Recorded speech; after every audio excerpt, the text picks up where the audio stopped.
Welcome back to Dark Souls 2. I have a very special guest with me today.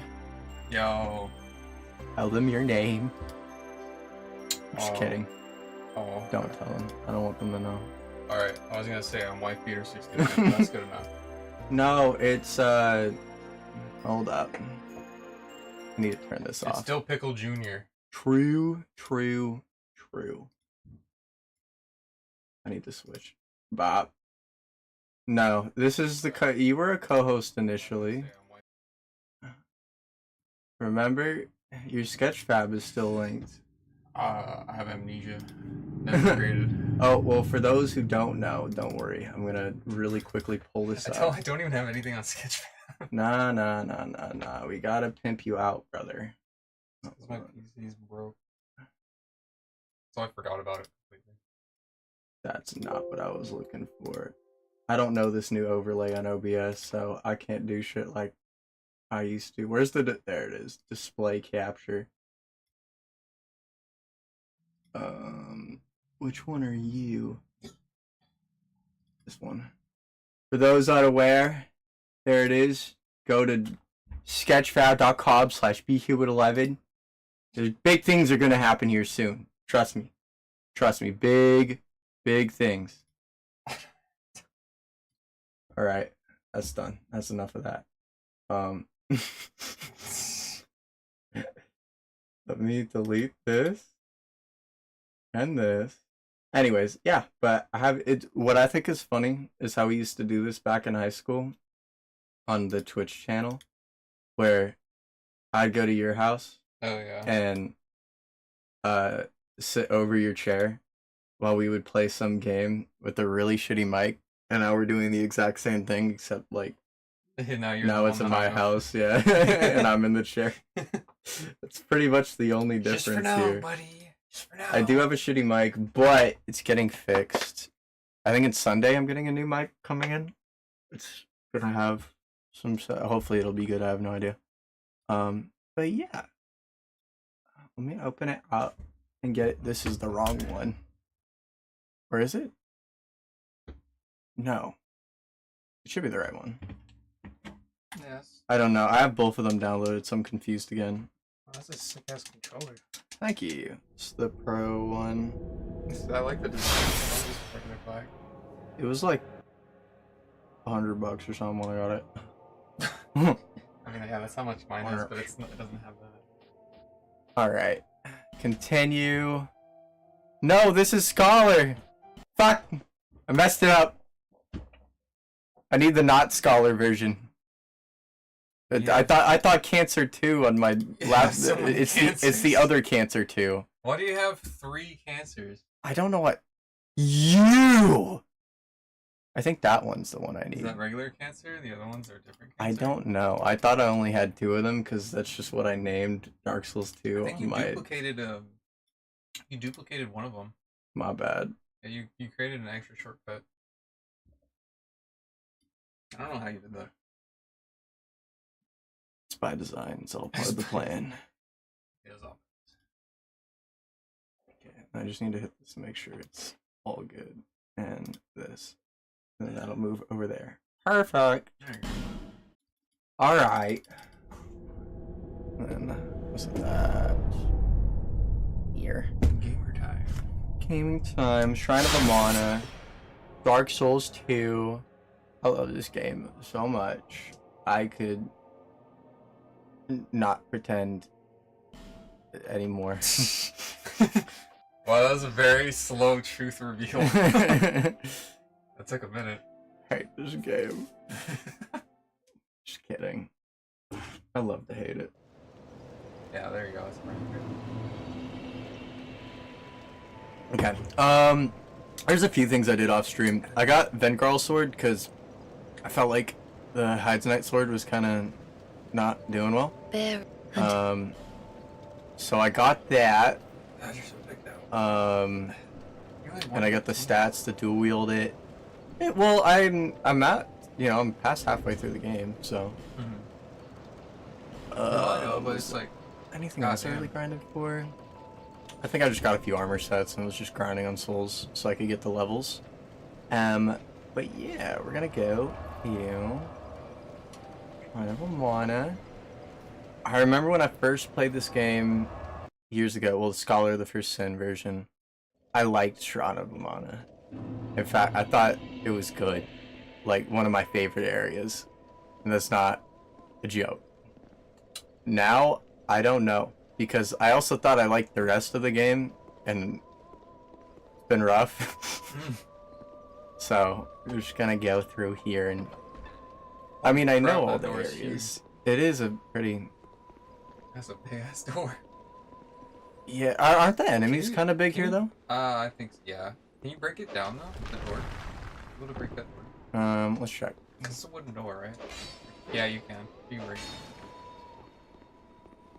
I still like those features. Those are the kinds of features I like enjoy is when you can interact with the world like that. Because in all the other Souls games, you can't really do that. True. Or at least you can do it far less. Like with pathways.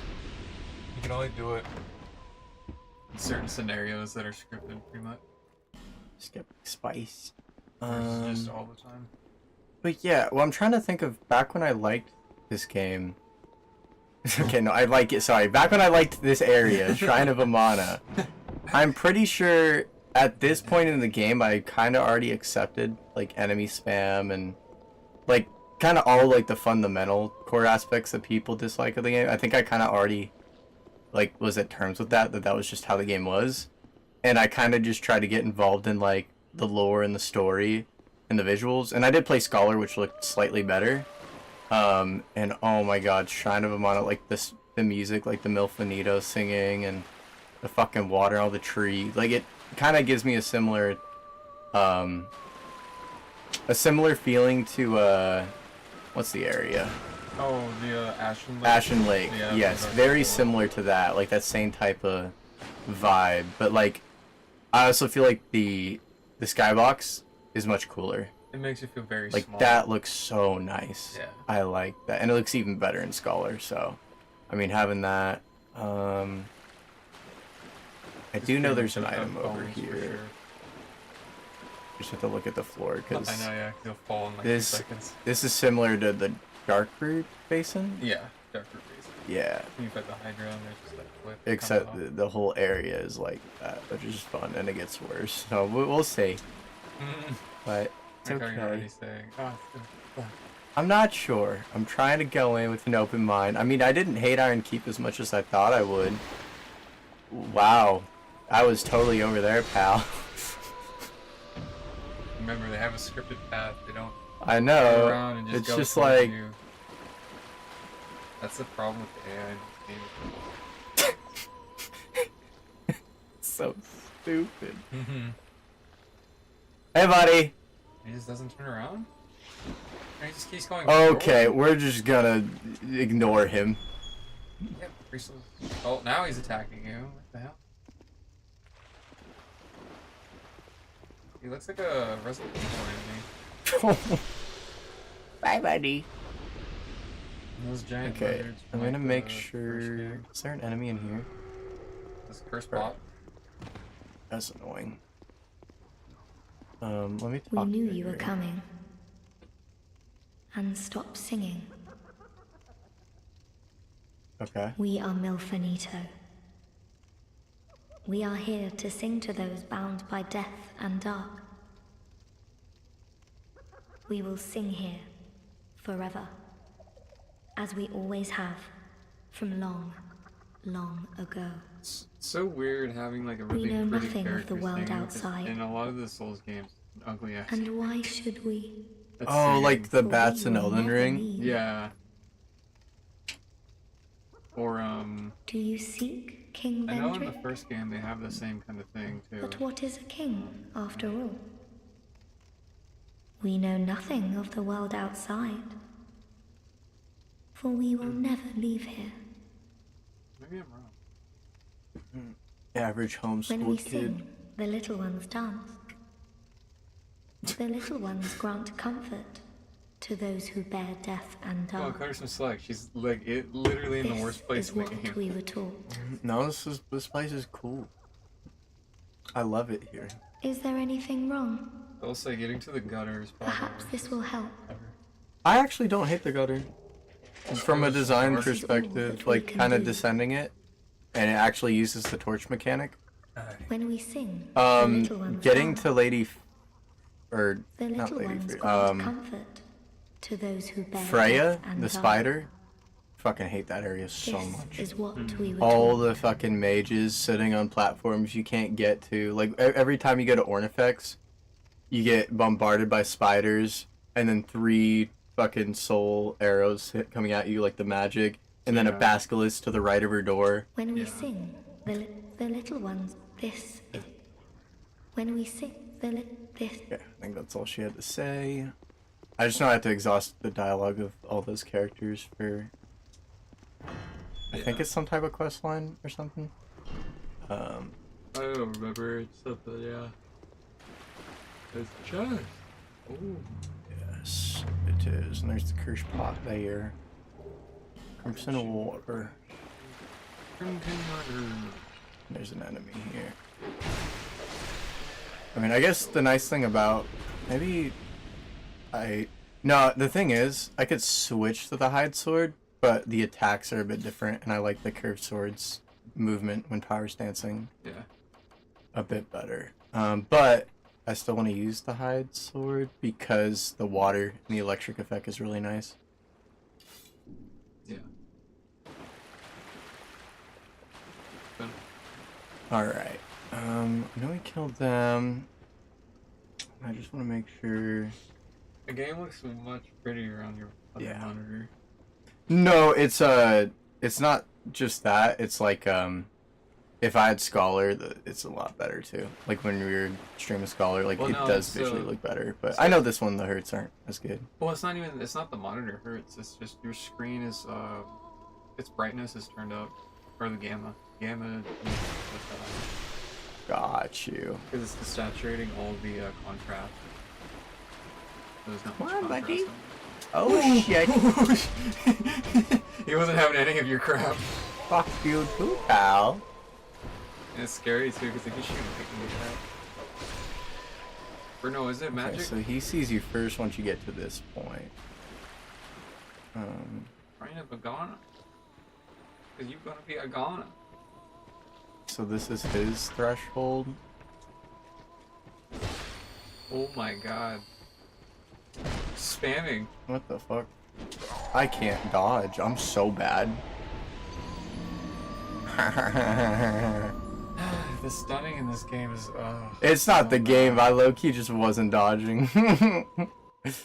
No, it's straight up stunning. You get stunned so easily There is- and you can't do anything well- for a good minute. There are some of the like headshots with arrows are very frustrating. Yeah, but I guess I can agree there. that would make sense. It's just you get hit once and you get stunned for so long. Sometimes it's Where's- very annoying. I have enough evidence. Or not at all, because again, poise still works the same as it does in like one, but it's more of a gradual thing instead of it being instant. Because like you have 60 poise, you're pretty much fine in one. Nobody can really fuck with you, but like in this, you have to have like so much. Yeah, poise definitely is. Oh, forgot about you. As the game wanted me to. I know they took them off in that corner just to fucking mark you if you aren't paying attention. Just fine. That's yeah, part of well- how the games work. I actually kind of wonder, is that like a grab that he does? Probably, yeah. I want to see what it does. Here, grab me. Wow. Oh no, it's just, No, it's just smack. a smack that does bleed. That would have been cool. Bro. Maybe, but the hitbox might be fucked. And these are just so silly that they always jump. It probably was a grab at one point, but they might have reprogrammed it to pump. Or they just made it a smack instead. Because people probably would have gotten mad at how ridiculous the grab would have been. After they like roll or anything and knowing how ADP is. Okay. Like that would have grabbed you. Yeah. And then that would have been so annoying. They already have these guys that charge your ass and spam. So. Will these dogs come if I go further? I guess as long as she's singing, they don't. Unless I'm. Oh yeah, they're paralyzed. Yeah. You can see because of the particles. Okay, so that's his threshold. He just comes in whenever it's that kind of threshold. I'm just bad. You gotta remember, these guys are aggressive. They might have shields, but that's deceiving. They're not gonna ever use them. True. Oh cool, you guys like it. Okay. And he aggro's here. It's so weird seeing like how many enemies in this game are like normal enemies, because he's just a player model with an outfit.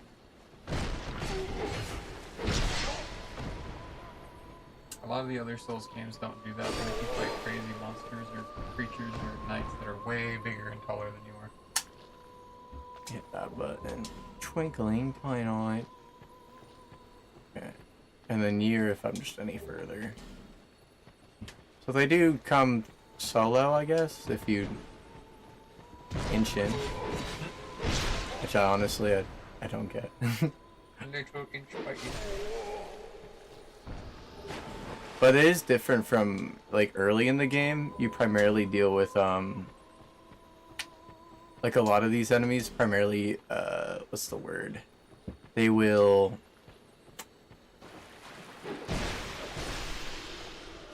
like they'll aggro in groups is what I was thinking Oh, of. yeah. Of like if one of them sees you, they all see you. Yeah, because that's how their list of script is on. Yeah. Which this one it seems it's more like each one individually has a threshold of when they That's decide to what, aggro. Yeah, that's what makes Dark Souls 1 and 3 very fun to like play through. And these are just weird because it's like you get within the circle radius, they just jump one way. Yeah. Because like Like, with 3 and 1, it's all independent script code, which takes longer to program. But it's worth it because like it means the enemies will have different reactions and start having like different attacks when they throw, attacks they throw at you. Yeah, some of these are thick in the water. You don't need to fight them, they're paralyzed. I know. But I like seeing all the enemies though, and where they're placed, Yeah. and wondering why they were placed there. because like in Dark Souls 1 they have bubble radiuses telling you like where they detecting audio and then also detecting how close the player is. Mm-hmm. This one's just detecting how close the player is. Yeah, It with does this not detect one, audio. I guess what's odd to me with these enemies, like my assumption with them is that, not this guy, but the guys more in that arena, I'm guessing the reason why they're so thick in the ocean, In the ocean. yeah, well in the It's a lake. In the I'll have lake, you know, my it's a bad. lake. But yeah. but in the water is like I'm guessing it's while you're preoccupied fighting these guys, especially because they all jump in one direction, that maybe it was supposed to catch you off guard, or I'm Like, trying to they expect interpret you to, why like, else run would they be through. there? Yeah, they don't expect you to see them, they expect you to run through. But that's probably because Or more of, just something where if you don't pay well, attention, it's supposed to be. remember how they designed the game punishment. halfway through with the dark lighting? And then they had to get rid of that because of the fact that... Yeah, I guess it'd probably be hard. Which, to be fair, there are some areas that I think using a torch does make it better. Yeah. Okay. On. You know. No, Yeah, you I'm gotta just shoot 'em. gonna... I'd just What are you rather... doing? Because the corrosion. Oh. Nothing? Yeah, I'd just rather not. Those are the corrosion guys. Oh, so it's not them being paralyzed. I think it's supposed to be because it's when the song stops that it goes away. Oh, okay, so she is singing. So she is singing to them, it's what puts them at ease. So they don't aggro immediately.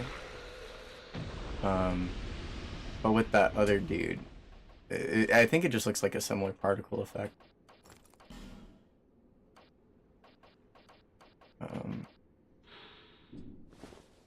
Yeah, it is a pretty cool outfit.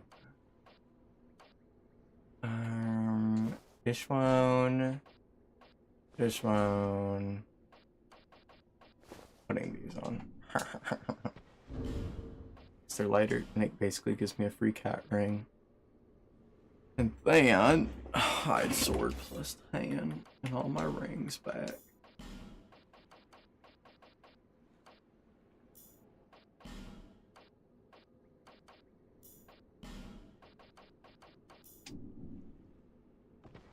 Just gonna use that to slowly heal it back up. The chest here. It's gonna finally getting Twinkling Titanite because I need it for the Red Rust sword. I'm guessing this one because I don't. Not really another. I can still roll fun. Life gems.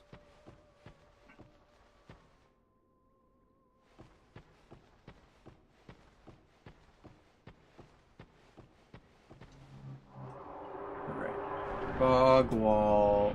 And this is where we're gonna kind of see the first of the spam. First, there's a dog over here. I'm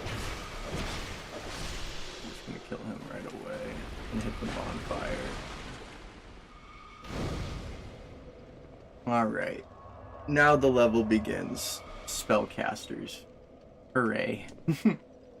Although to be fair, from what I read and heard, if you don't want to deal with the spellcasters in vanilla DS2, this might also apply to Scholar, but I'm not sure. But in vanilla for sure, all you have to do is hit a bonfire static twice for Shrine of Amana, and it replaces every caster with like the giant, like, I don't know if it's the ogres or if it's the knights, but you can essentially run past them because they're very slow.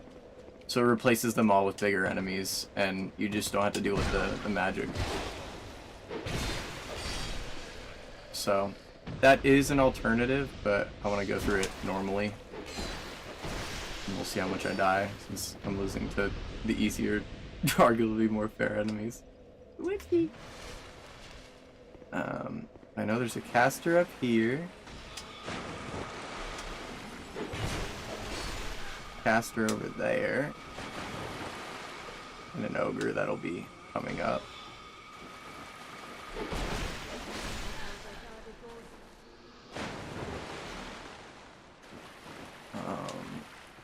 And then I'm not gonna open this, but just so I show it off,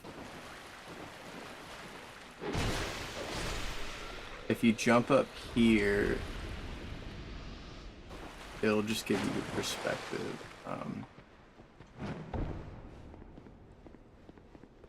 Right there is a Pharos Lock stone. I didn't mean to hit that. Whoopsie. Do I have binoculars on me? I do. There's Pharos Lockstone.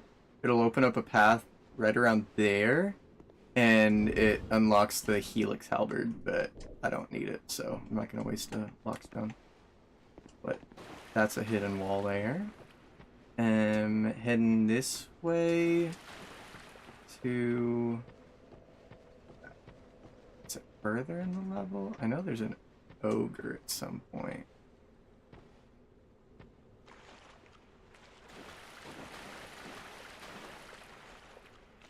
There's the edge.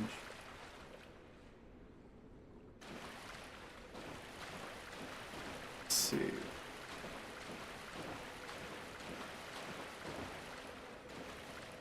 I think that's further in the level. I might be just remembering. Go back a this way.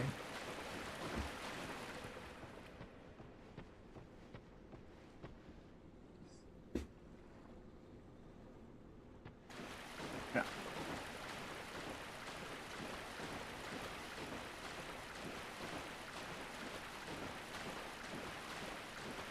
There's so much empty area over there, I realized. Like, just space. Yeah. Stuff just isn't going on. I do know over there is not useful until we kill the king, but you can go across that bridge. Once you kill King Vendrick, that place actually becomes available or useful. So we're just gonna wait till then.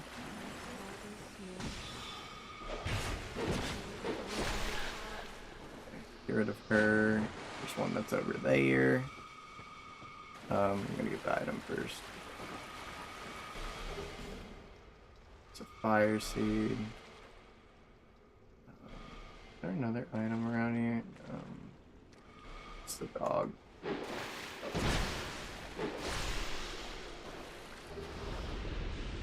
A couple dogs here.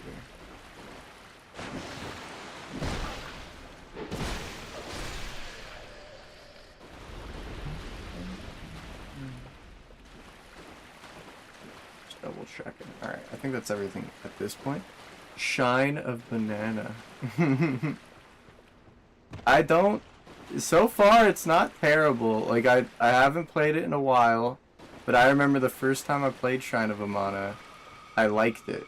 And I'm not sure if that was just me being crazy, or... We'll find out. But also, this is vanilla, and I've heard vanilla, there's less enemies. So, maybe it's easier than Scholar. Oh god. Hello, Mr. Ogre. There we go.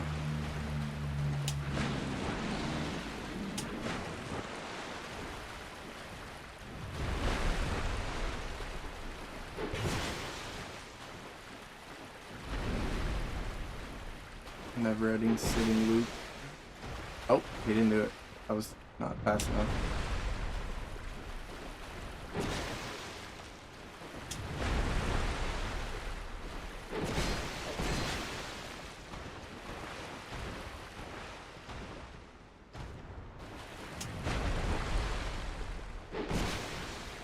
I guess I'm getting too close. Huh. Maybe he doesn't get cheesed as much, or I'm just, because of the two weapons, it's confusing him.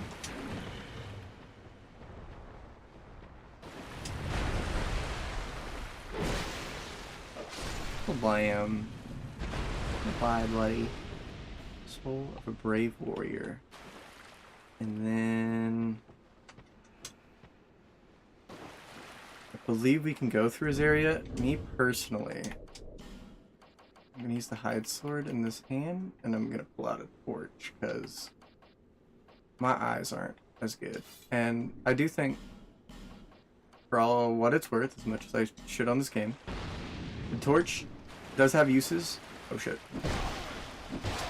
Was in the menu. Fuck. Well. Okay. That's fine. Don't roll. That's a rule of thumb.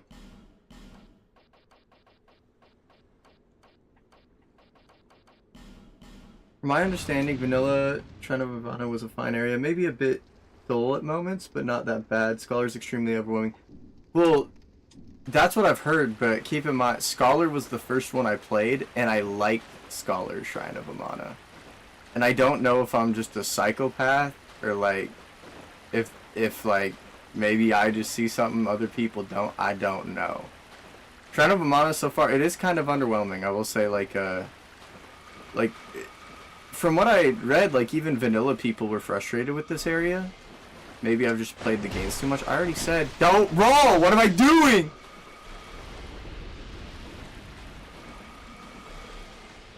But I mean, like, with these casters, you can primarily block them with the pillars, so I feel like it's in the design. There you go. Easy. Just go wait. I said wait. There we go. I just keep getting stuck. There. Let me heal up real quick. Mainly I use that because at this point you have to go to the left.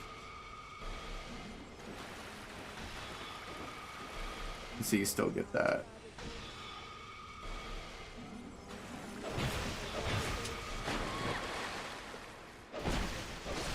There you go. See? So like, it's a bit tight, maybe a bit difficult, but overall, like with this stretch, it's primarily using the pillars to your advantage, and I feel like that's trying to teach you early on. You know, use the area to your advantage, since these casters can cast unlimited and very far range. And it kind of hurts a lot to you. Where is my other sword? I lost it. There it is. Oh, I don't want to do it that way. One second. Other way around. This one. Channels that way? Or maybe I have. It's on the Oh, router. yeah. You can read it. I got it.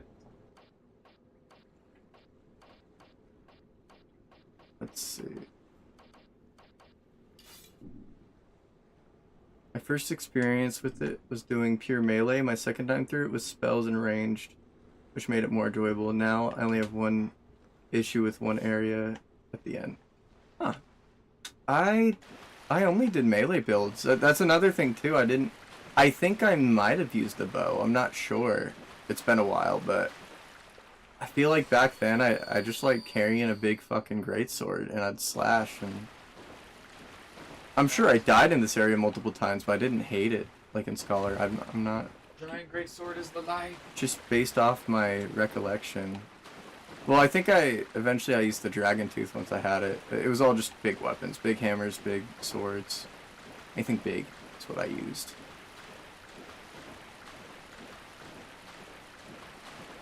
I mean, I am taking this slow just because I don't want to fall, but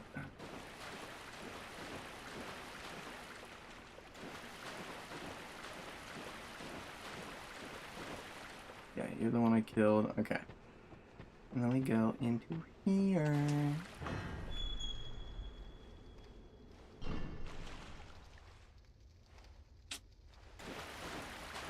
I believe when I immediately come out, not this end, but when I leave this area. Oh, it's so nice. There's a summon. I think she's wearing the original knight armor from DS1. Yeah. Yeah. The nameless knight armor. Alicia the Brave. Most people just use her to clear out enemies, but I'm gonna try solo it. But that is an option.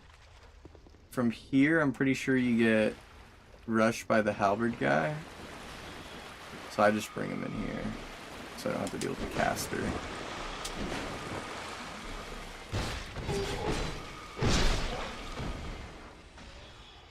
And I believe there's 2 mages out there.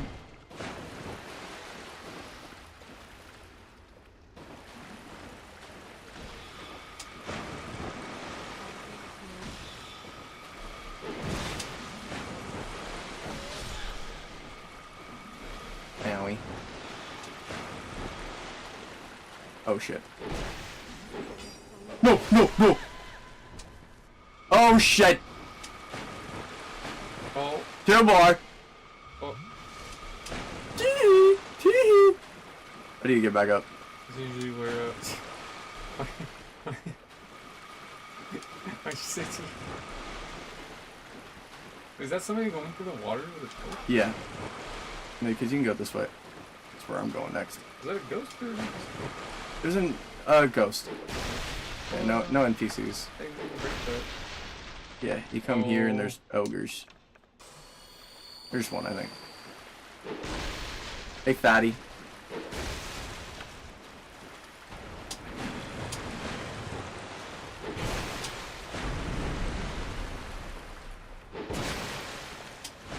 Oh, whoopsie. Lol.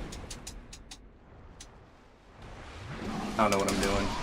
I'm so stupid.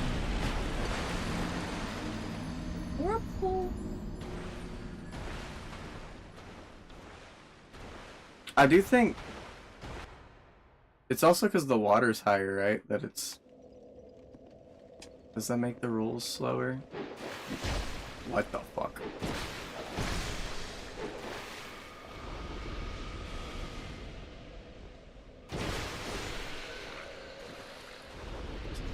Should I just switch it? Because I really want to get that lightning damage.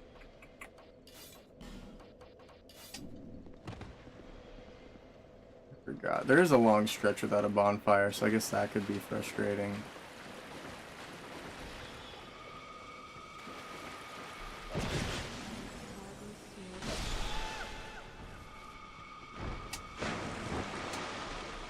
Oh shit.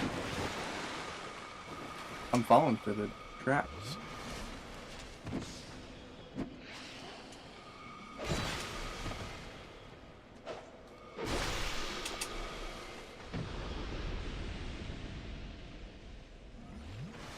Let's get that.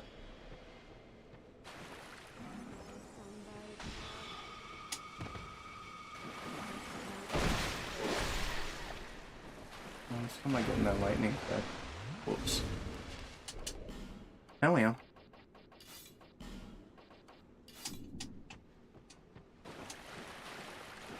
Okay. Straight through here. Again.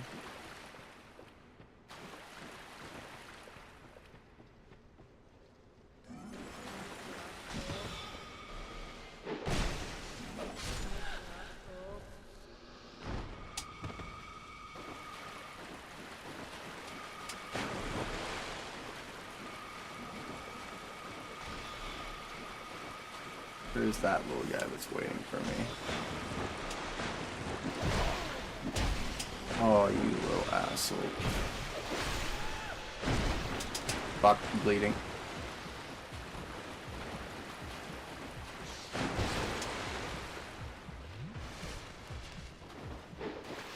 What am I doing? Bro, what is... The lock-on sucks!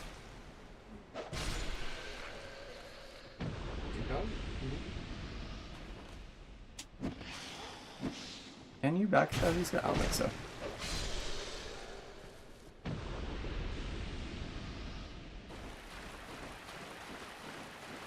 Oh, this ogre's respawnable. Hey, buddy. I guess I can just skip you. Bye!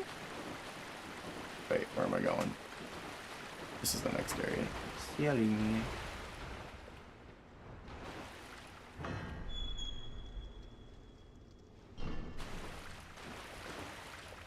Oh, you can light a torch here. That's nice. But I don't really need it right now.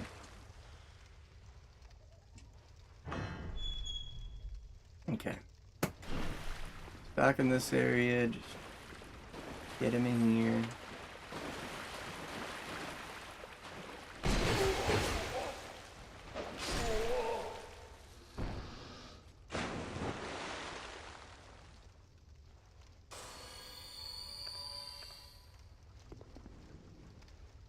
That's not what I meant to do. I just wanted to pick up the item.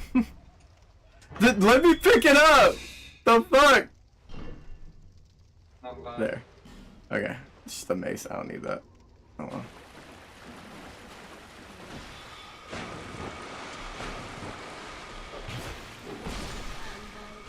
Okay. So the first thing to keep in mind.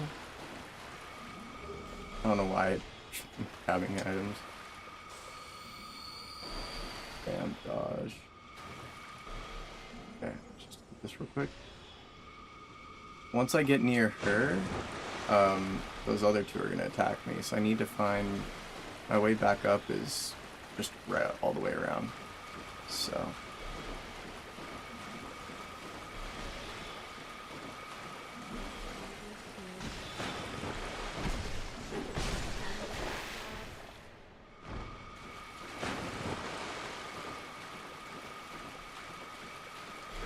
ow.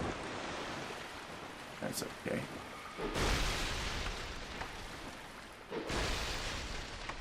China is such a wacky area in DS2 discussion. It's either hate or fair criticism. Yeah, I guess the weird thing, most people, no one like defends it. And I'm gonna be real, I can't say much of it. I just remember liking it. Maybe I'm just the contrarian dipshit, but I think it just depends on class. But well, well, it's not just the class. Like, I think it's because I never really thought about the game from like a design standpoint or like game. Like, I almost just treat it like this is a story and world that I'm like in, and this place is pretty, and I like the lore. And that was like all I really like. I feel like that's all I saw it as. I'm not really sure, but if I had to take a guess. And right now I don't hate it. Because like anything I've really been hit by is more so my mistake than me thinking like the game is being like unfair. I don't think it's like super well designed with its enemy placement, but it's up there with all the other areas, so I can't really complain. Oh, I remember this. Okay. It's two of these mages and those guys that kind of guard them. So a lot of people typically recommend range. I'm gonna try and get rid of this one first. Oh shit. Okay. This is death.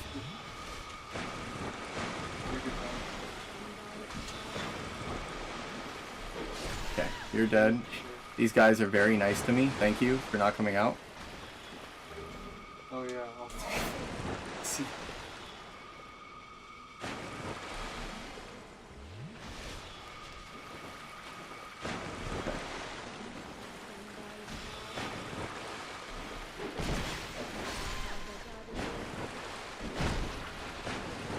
And this NPC... Oh shit. I need to pay attention before I start talking. That is not where I wanted to hit at all.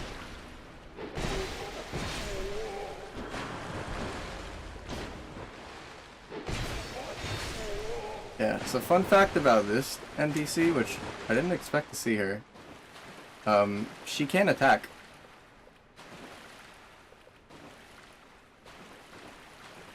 Hi. Hi. Her whole thing is basically she's just a mage. She'll heal the other enemies as they attack you, but other than that, she's a completely non-hostile NPC. So I'll leave her be. So I'm such a good guy.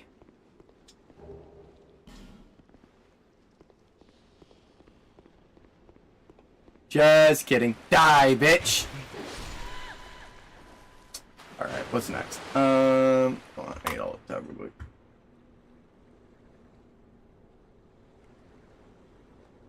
I'm low-key excited to see what you have to say about it now, because I really would like to hear positive defenses of the area. I have my own, but I usually reserve it for my own mental well-being. Well, again, I'm only speaking in vanilla, and I think, as I've said before, I think one of the issues when it comes to, like, Dark Souls, or Dark Souls 2 as, like, a controversial game is because there's essentially two versions of it. And so, depending on when you played it, you may have a different perspective. I could easily see people, playing through Scholar and saying it's, like, super spammy. I guess the only person that I ever heard that really defended Dark Souls 2, Shrine of Amana, was Feeble King. He made a video called like Dark Souls 2 was a good game and Scholar ruined it, which I don't really agree, but one of the points he makes is Shrine of Amana he actually found tolerable and somewhat enjoyable. Do I fully agree? No? Like, not at the, maybe with this area. Like I said, so far I'm not having trouble with it, but I'm not, like, for me it's mostly playing through it and just seeing how things interact, kind of on like a basic playthrough.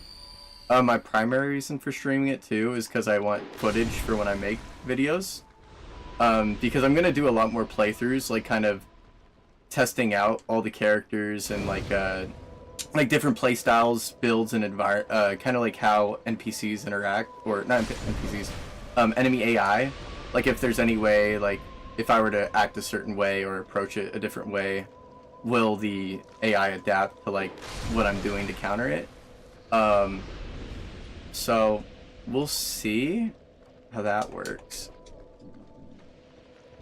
Do I have repair powders? Because I'll just use those. Yeah, I have 9.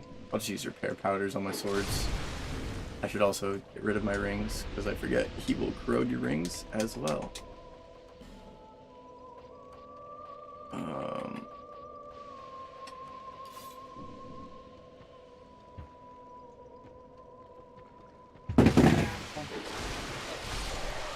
There we go. Didn't even do that much anyways. We're good. The part here with the bugs is my only complaint in the area now. I have the complaint in its own segment in my next vid. Oh, okay.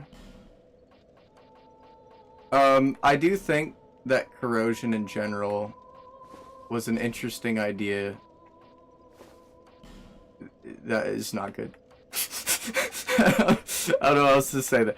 Corrosion, I think the frustrating part is weapons already do break quite fast in this game, especially compared to the other ones in the series. And then when they added corrosion kind of as like a base mechanic, it just kind of felt off-putting to me.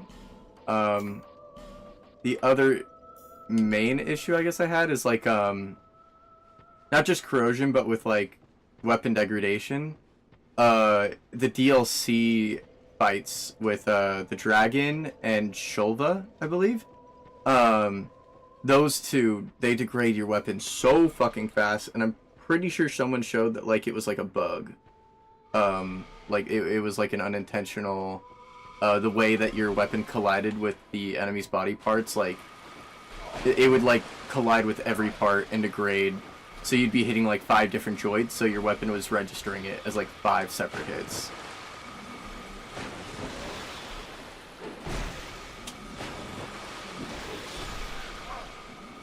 Okay.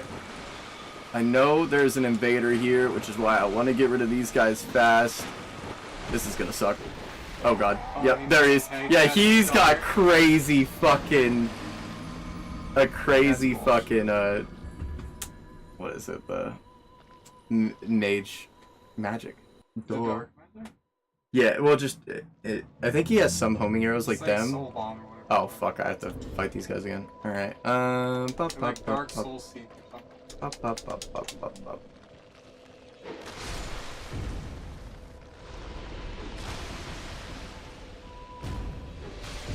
Nice try, buddy.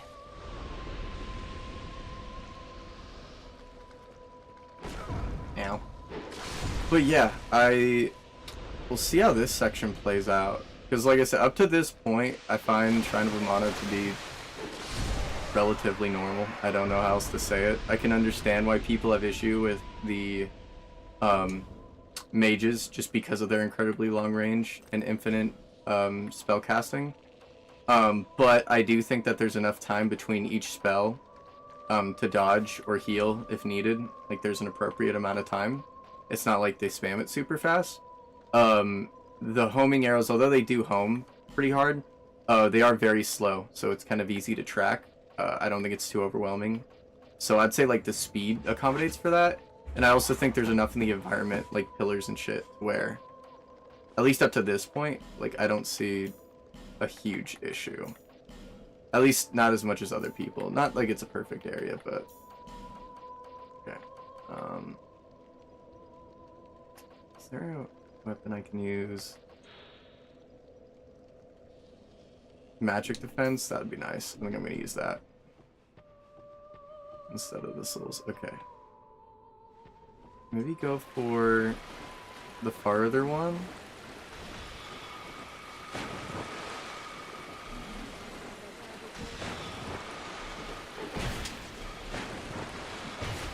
Oh shit. This is fucked. I'm gonna lose my souls. Nope. I got him. Dude, I can't stand this fucking guy. Okay. Everything I just said, I take it back. What I was like, you know, the arrows are slow, you can, you know, they're appropriately timed. This fuck comes in with the dark magic, fucking asshole. Why don't you bait out the My core sorcery? issue is with the idea of the placement itself. It is the only one place in DS2 that intends for you to fully change a play in order to ideally surpass the challenge. I do agree with that. That's accurate. And not Like the enemy placement? How would you approach this area differently from the area heading to Duke's de Freya? Are you guys king? Yeah. Oh. You know, like the miners, and before or after that, you have the mages that are in archways that you can't reach. It's where Ornifex is at. The bird, Yeah. blacksmith, that area, the sand. Is this where And then it has the spiders too that attack you. Yeah. How would you approach that differently? I would get a bow and arrow and I would start shooting stuff that I can't hit from the ground. Pretty much. Versus this, what would you do? Same thing. Just get a bow and arrow. That's so I don't think this is the only area, and I guess with this, none of the... It's alright. I can accept getting rid of the Jester's gloves. Repair powder? I do, but Just use it. I mean, the blacksmith has a bunch of them. probably. Whoops, that's not what I meant to do. I'm ugly.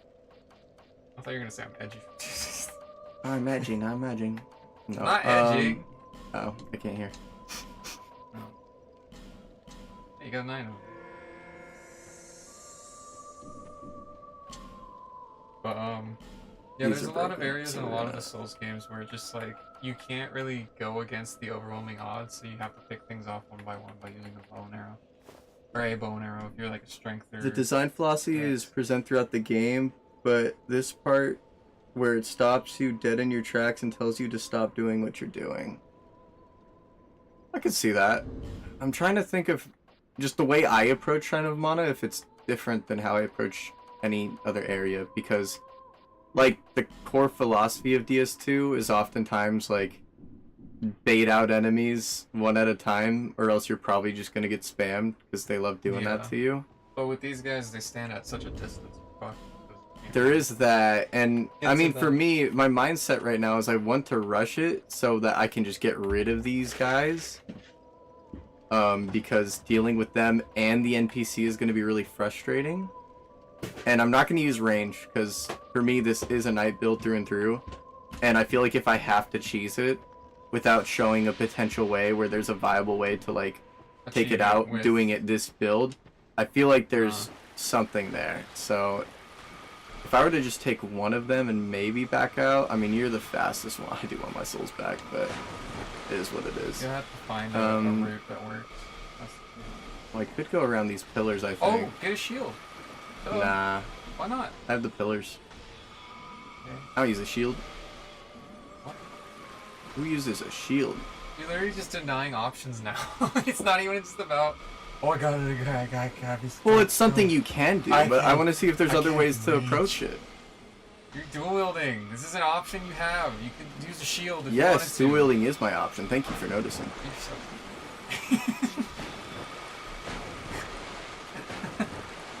Okay, we're just I gonna... give you an option and you're like, no, denied. Does he invade yet, or do I have to be in the circle? I go in the circle.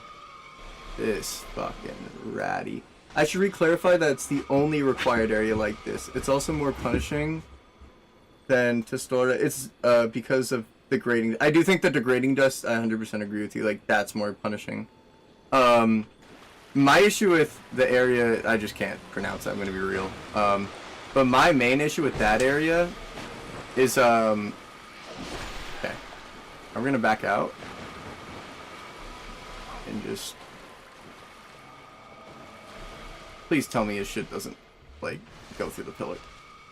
Oh, his ass is just gonna stand there.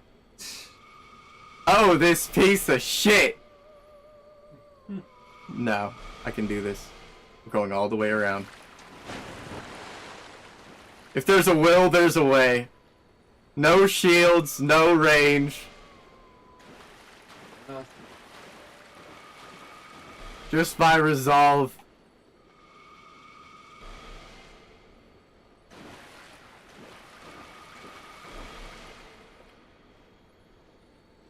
Like when you're playing 2 and I'm over here playing 3 on my back.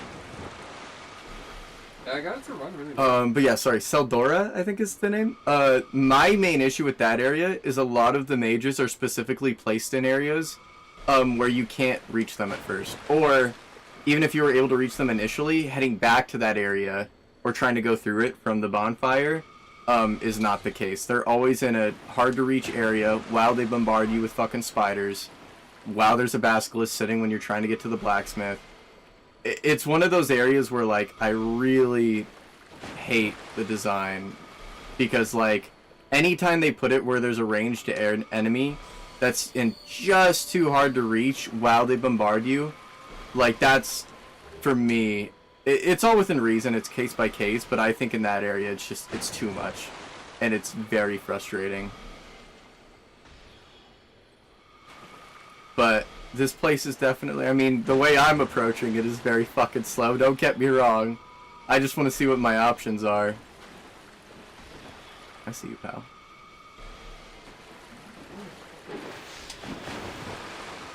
I will say, I guess one of my complaints is with the enemy AI, these guys right here, I find them very primitive and kind of dog shit.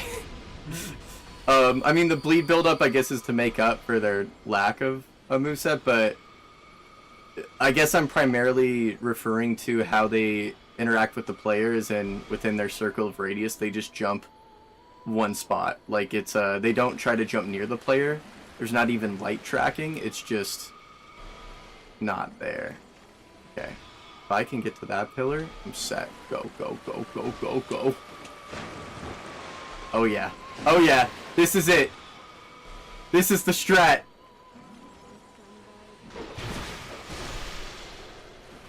You just use the pillars, boys. It's what they taught us earlier.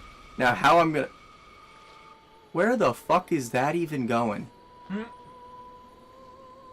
Telstora's a nightmare. My only excuse for it is that you have no...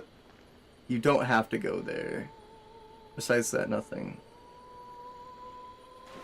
Technically, you don't have to go there, but you're depriving yourself of something that... Oh, fuck this guy's magic. I hate this asshole so much. Come over here, bitch. Come over here, bitch. Oh, fuck. His health is scary. This is gay! This sucks.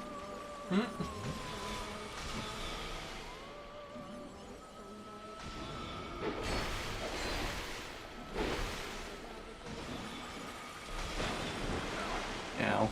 At least that was a baby one. Okay. There we go. We did what we had to do. This is far more manageable. Someone fucking shooting me over here. Go the fuck away, bitch! Let me do my thing. Alright? I just did a feat. But see, okay, that's kind of right there. I don't know if you saw that enemy jumped way across over here. This guy. I find that very silly how, like, they're very one-directional in their attacks. And it makes them kind of really bad. Like this guy, if I stand here, they'll never jump to you if you know where they're facing. And even then, half the time, if you can approach him from 4 general directions, then 3 out of 4 times he's going to jump away from you. Which just makes the ambush itself, like if you're going to do an ambush, you've got to like execute it properly. Otherwise the enemies just, they don't feel like, it gives them like that extra jank or like that lack of polish that I think a lot of other enemies have. Because you can tell that they're programmed in very one specific, like, one-dimensional way. Like that, like, I'm not even over there, bro. What are you doing? And if the item's here and they're trying to punish me for getting the item, why would they have him directionally go over here? Unless, I mean, I guess technically maybe I'm coming from that. No, I'm coming from... Where would I be coming from? From over... I forget. I'm lost. Still, I definitely think that's one of the bigger issues with this area is just these enemies in general and how they interact. They're obviously only there to kind of serve as fodder or to kind of like distract you as you're going for the casters, but their execution is poor, and I think they could have done a better attempt, at least in vanilla, to try and make it so that you actually have to kind of try to dodge them when they first jump. Like, they actually somewhat soft lock onto you. I feel like that would be fair. Or at least they try to jump in your general direction. I came from this cave. Yeah. Okay. So, yeah, even coming from this direction, really, it's like... I would just have to walk a bit to the left, and going for that item, they're jumping way over there to the right. That just doesn't make sense to me. Okay. Bought them. I know there's another item. I think I might have already picked it up, but technically you can fall if you're not paying attention. Or, no, it was over there. Already got it. So the next section, I think, is over here.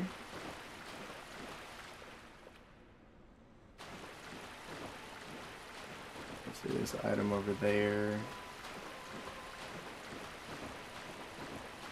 I'd say this section is a bit ganky. I mean, if I had to like re-request it, one, I agree with you. Now that I'm thinking about it with the bug that blocks it, the fact that it respawns and the whole point of it is just to corrode your weapons before you already have to engage in a mage fight with a summoned NPC, that's a bit scummy. Like, maybe a one-time thing, but even then it's kind of pointless. But to make it so that you have to fucking fight the corrosion bug, like, you'll either have to tediously take off all your shit and smack it with maybe a sword you don't want, or the other thing, is this it? Sorry, I got distracted. Is she like waiting? Or did I kill that one? Let's see.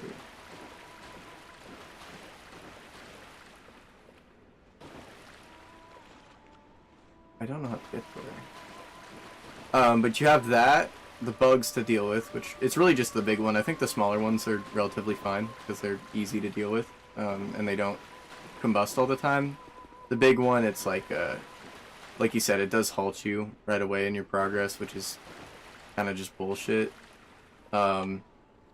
Overall, I feel like that section, really what hurts it is the NPC.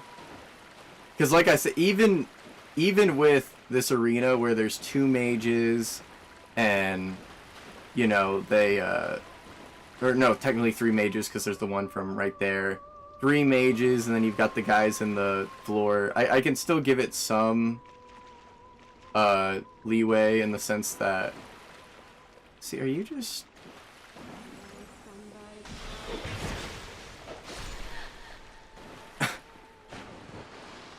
Was she attacking me too, earlier? I feel like she only got up when I got close.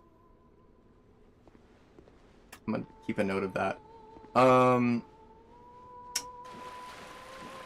But yeah, overall, like, even with 3 or 4 mages, still a bit spammy. It can be sporadic, but you do have pillars to where, like, you can slowly go around and get to one. But having the invader in the middle, who has much faster magic that can blow up to like half my health, which I don't have like the most HP in the world, but you know, like 30 vigor, so it's like maybe slightly less than what you would usually have, maybe like, you know, 35, 40. Even still, that would be what, like a third of the damage, or like the third damage to your health point. That's just too much. And the speed of it too, and then of course the fact that it has the same speed and interactions as the player.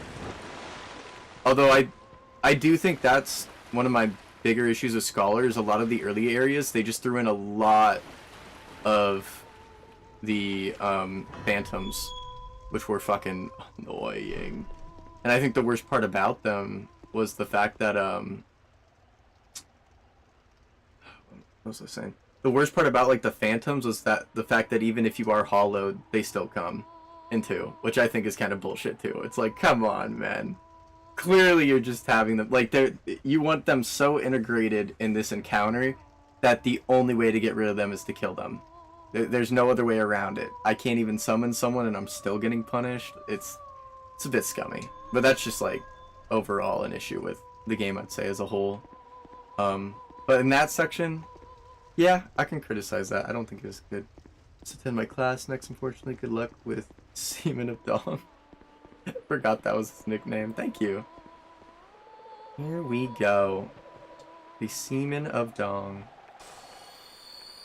As much as that's funny, I still think the Gaping Dragon is the best, like, innuendo of any of the FromSoft bosses. Hey, buddy. Here's the boss. I do think this boss does suck. That grab too, man. I'm never gonna get up.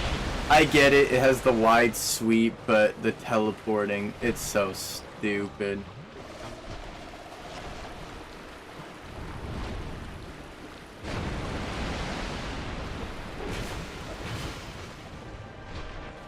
And then he just kind of hides, and it's like, okay, I'll just wait for you, I guess. Because you can't really attack until you come back out of your shell. Just kind of silly. Oh, fuck.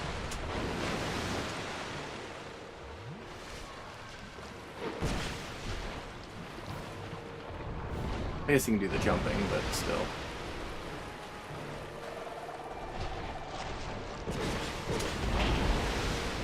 That was not the move I should have. Oh, and I have to go through that area again, don't I? That's unfortunate.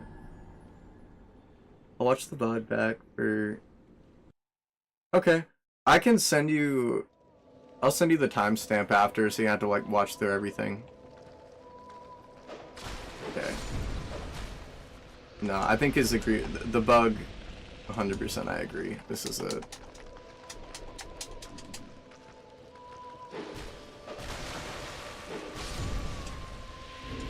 As far as the design choice, it is very poor.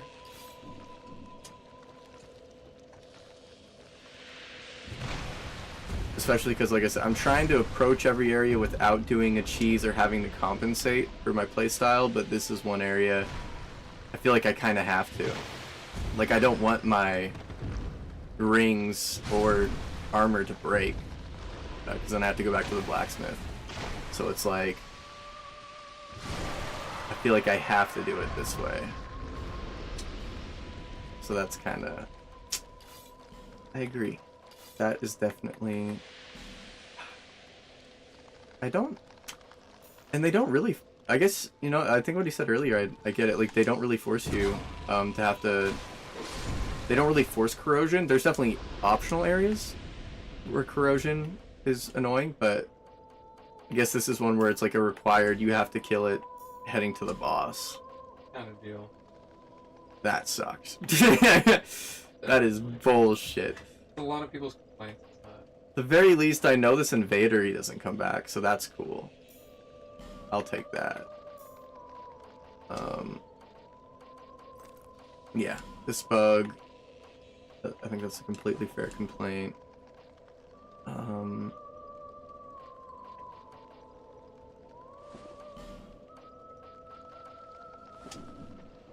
Here we go.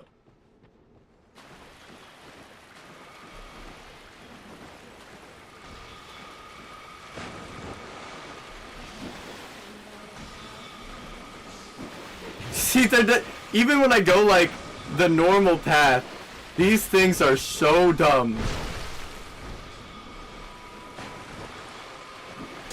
Okay, that one got me. Good on him.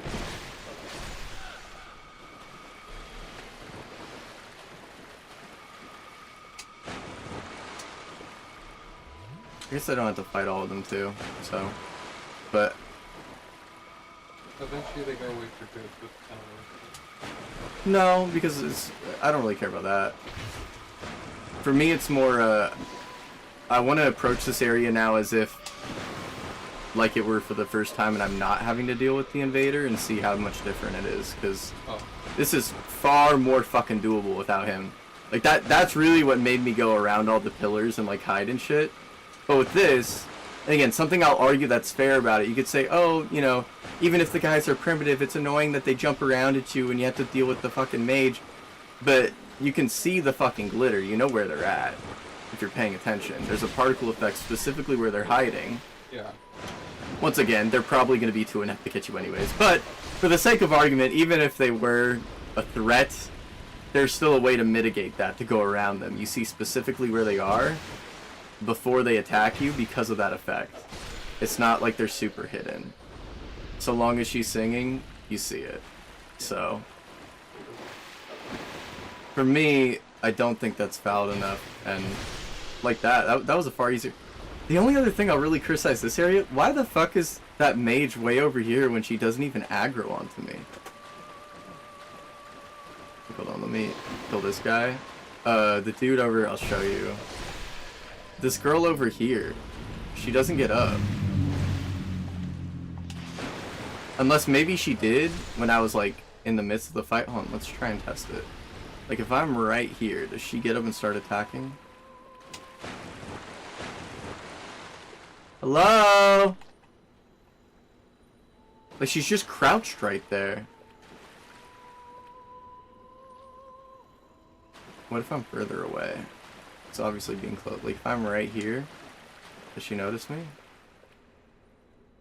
No.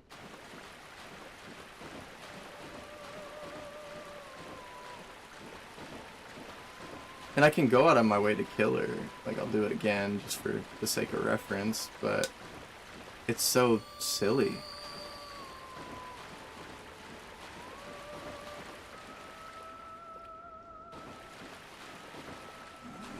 See, and the way she gets up.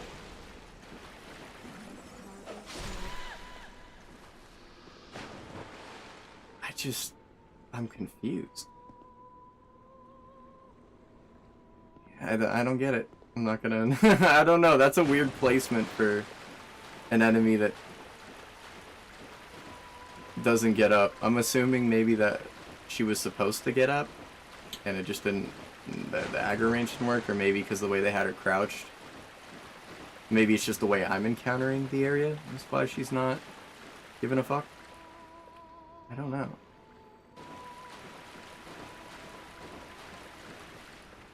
Back to the hut we go. Maybe she attacks when I'm over here getting the item. No, because even I saw her over here and I was like trying to get over and she didn't do anything.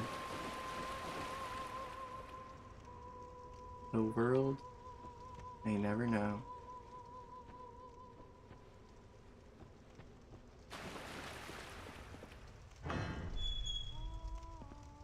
Alright, here we go.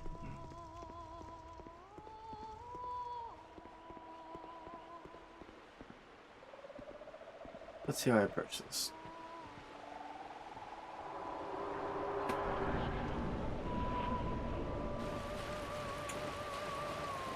Demon of Song.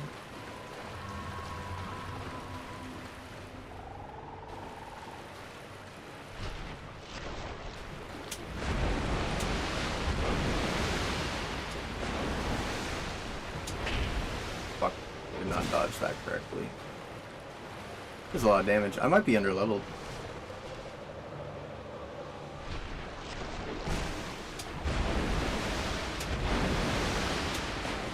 That was not the right way to... I feel like I'm rolling there too, but it's not happening.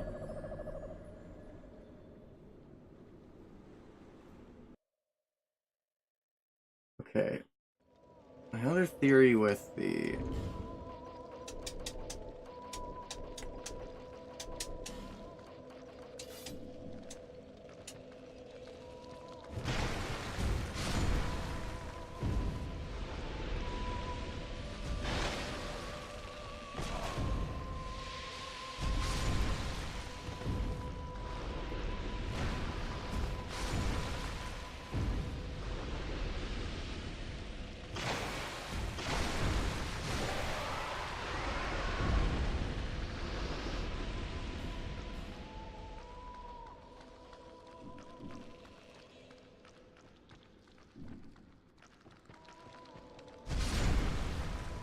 There we go.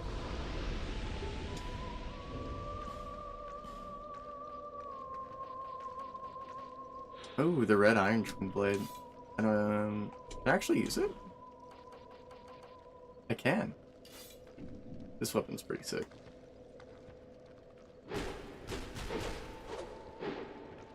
I do think twin blades in Dark Souls 2 are so cool. Like, They're oh, really cool. oh Even in Elden god. Ring, they didn't do justice, so it's like Like the they're moveset only is good here. top fucking tier in DS2. Okay.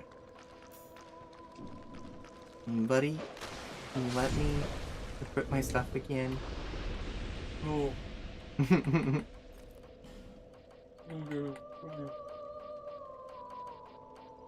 Um,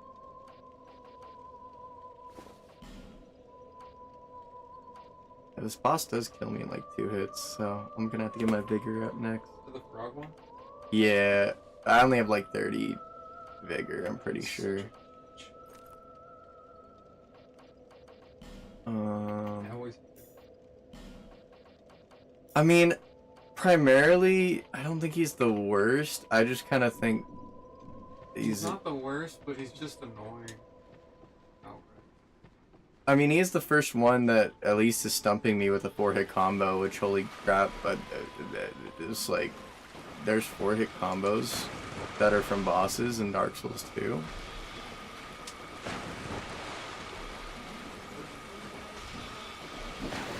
Shoot, what am I doing?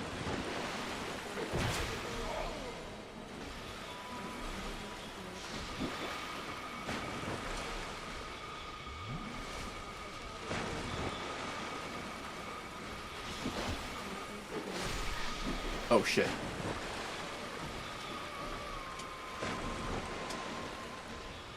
Okay, pay attention. Does this one attack me at all? No, she stays down during this encounter.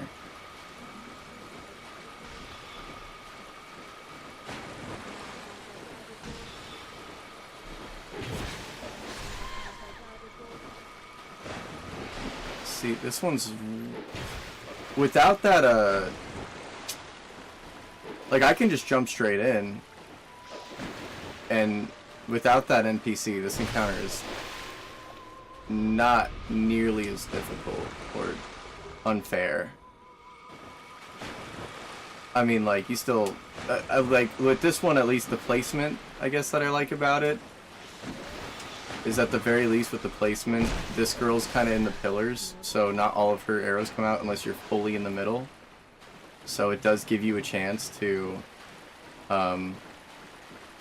avoid her homing and just kind of focus on the first two, depending on how you approach them.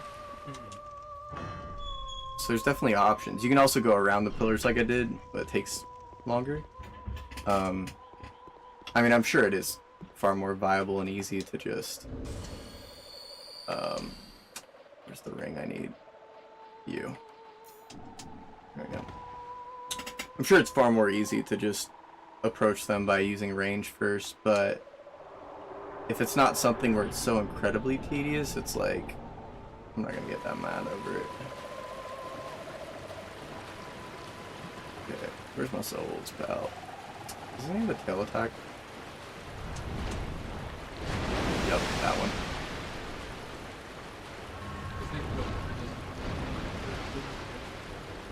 Yeah, definitely. Okay.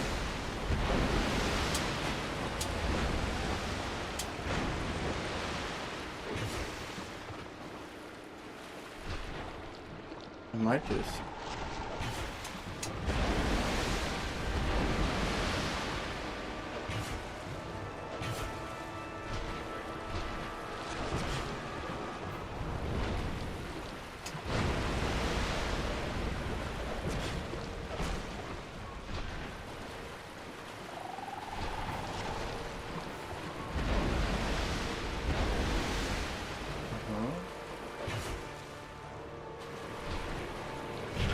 Oh, okay, so that's an attack.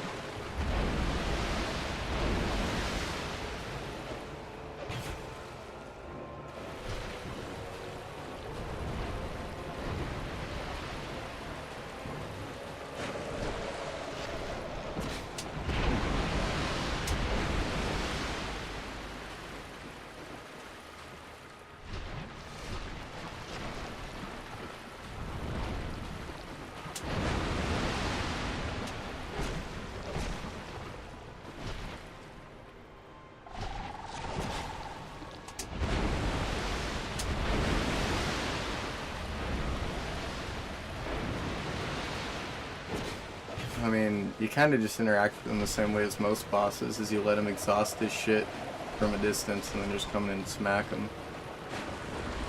There's no, like, you can dodge the moves, and I actually find that to be a bit engaging, but you can easily just, there's enough room in his boss room that you can kind of just let him exhaust that shit. And there's so many openings in between his sets, like, which is kind of, it's like a core issue with DS2's boss design. See, I just kind of have to walk away, and then I know it's done. And there you go, he's dead. But he does have a 4-hit combo. I'll give him that.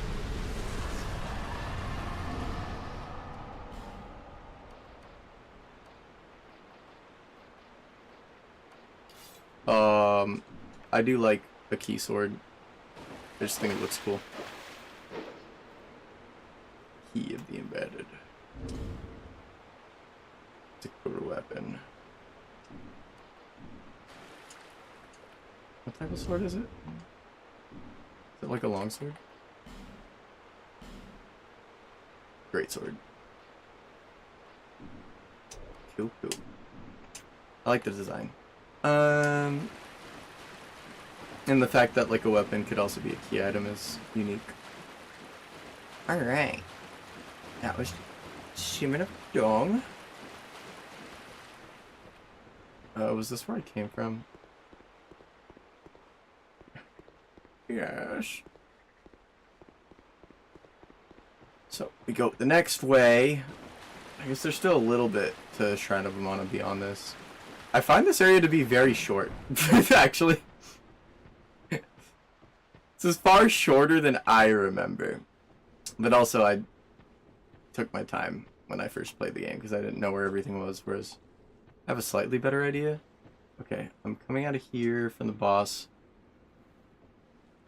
I know that there's... That leads to the next area, but over here...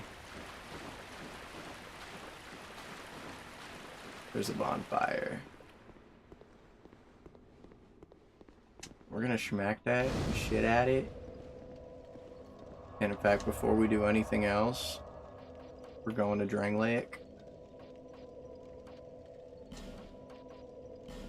Because now we can use the key item.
Come on into my ear.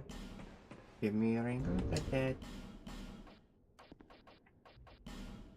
What does this ring do again? Oh, it you keep human appearance when you're hollow.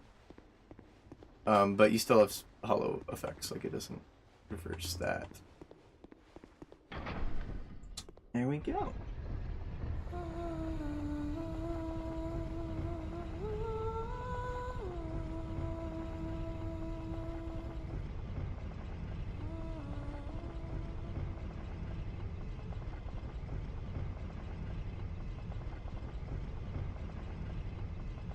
I don't want to go back up and see if she keeps singing.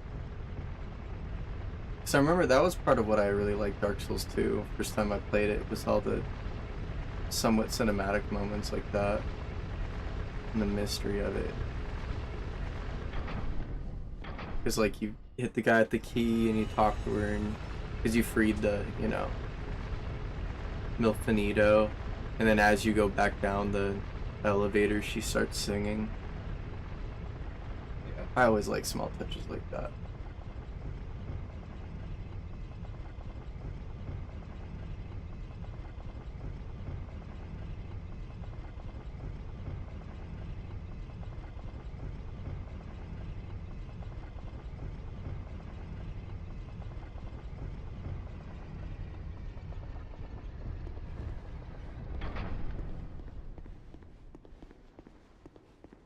Nope.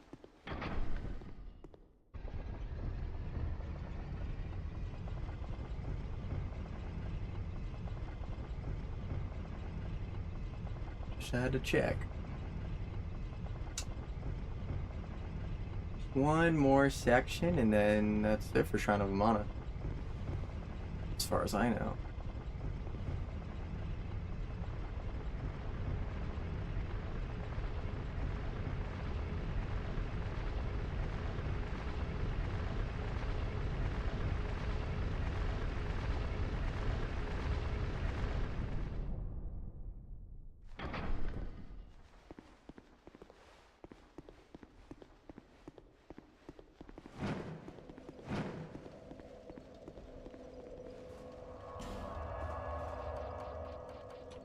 Alright, back to the shrine.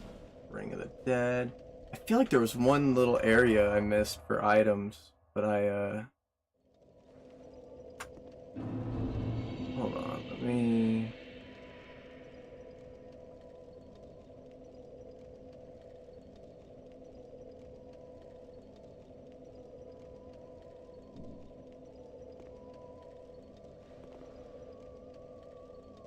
I think I did. I missed one chest. I'll go back to it after I finish this rest of the section. But down here from the bonfire, I think I already grabbed the item. Nope, chest right here. There's a chest here.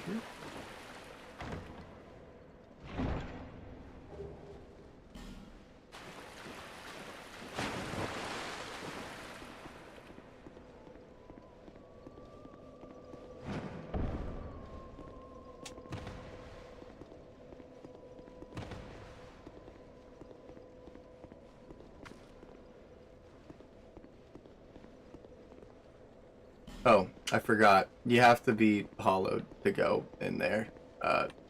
So, 1 second. I have to kill myself. But before we do that, let me get what I missed. I believe it'll be the second bonfire in the shrine. Let's see here.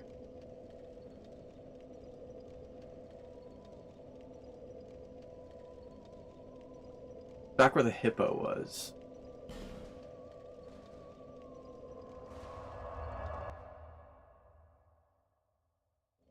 Yes, this will somewhat be close.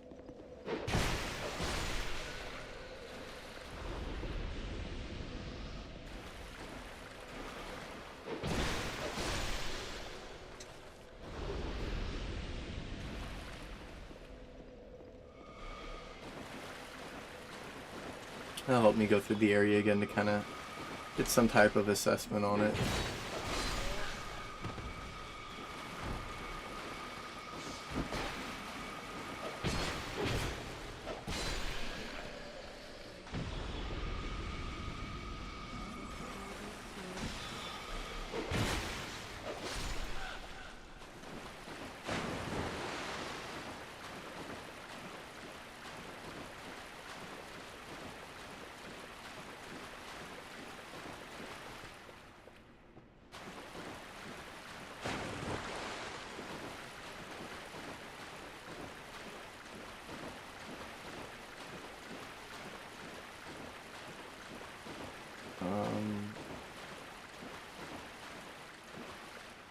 Let's light a torch. Oh shit. I always forget. He doesn't like that torch.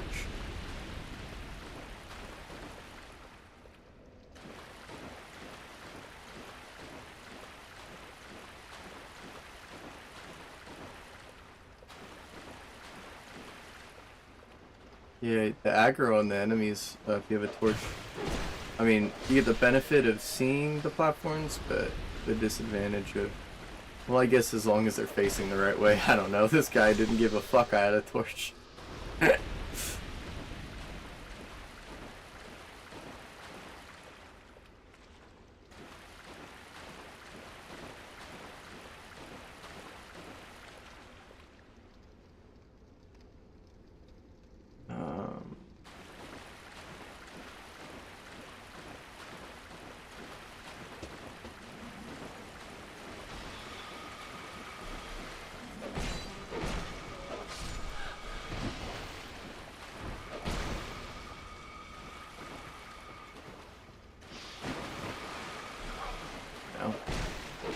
I'll take it.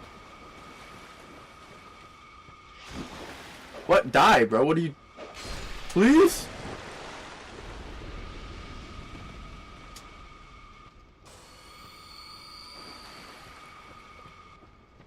Harder run like that. Could avoid it.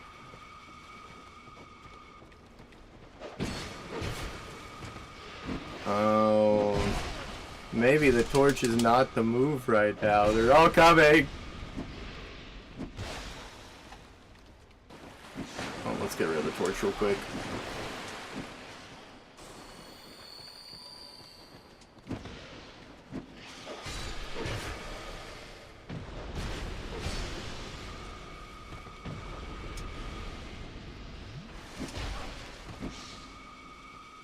just tank it because healing is broken.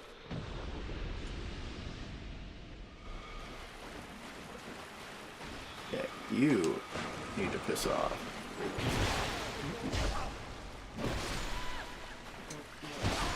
Oh my fucking god, I'm so annoyed. Okay. One Oh, died. you're still in that thing. I'm trying to make sure I didn't miss something. I think there's a chest I missed. And I'm also, sometimes I go through the area more than once to see. How it plays out. Yeah, well, yeah, if there's any effects, or even just like different routes that make it optimal, or like to see like, okay, how was this design, like is there any way to,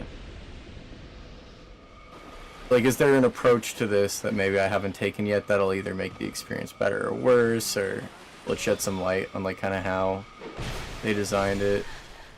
Like with these two, I think for like this section from this bonfire to the next, I think that the casters are very fairly like kind of spread out. Like there's like one after the other, like one kind of protects the other one's ass, but it's in a way where you can kind of like, it's almost like a checkpoint, like this one, then this one, then this one.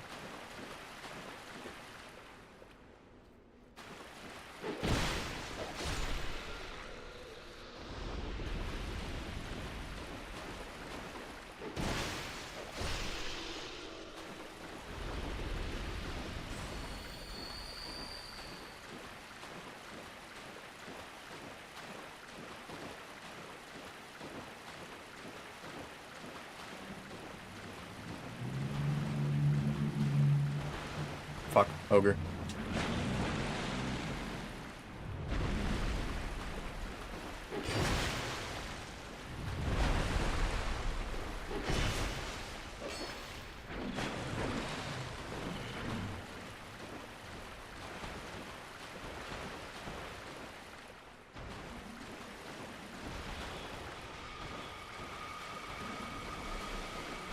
Oh wait, what? There's another one? Fuck. I'm stupid. I totally forgot about that. That's on me. Okay. There's the one over here.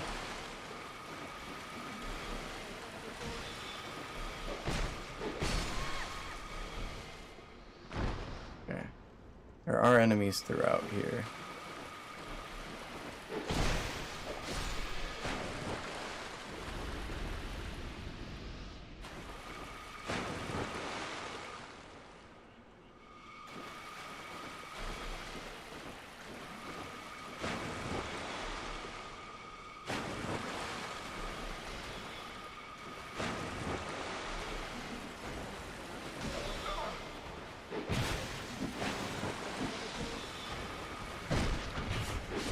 Oh shit.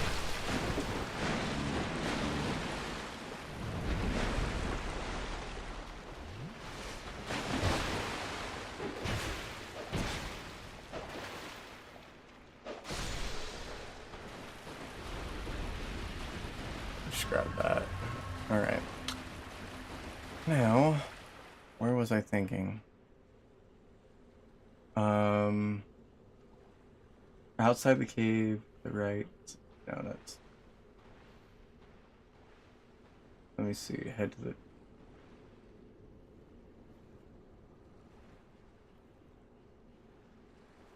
I think it's that door. I have to pass this section next.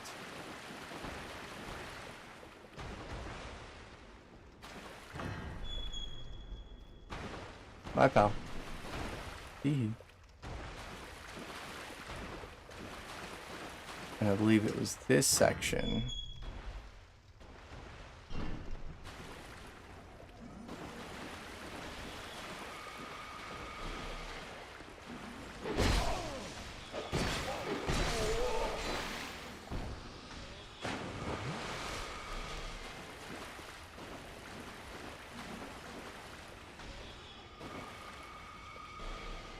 Yeah, it's out there. I just forgot that. Okay.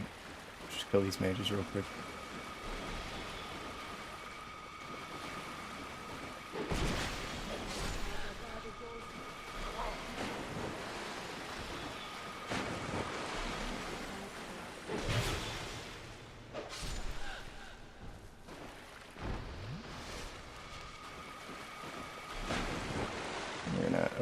them. Go up here. Will she still see me from right here? No, she locks off after that. Because I'm not near. Okay. So I believe it's in slightly to the right. We're gonna use a torch for this. There's a chest that goes out here.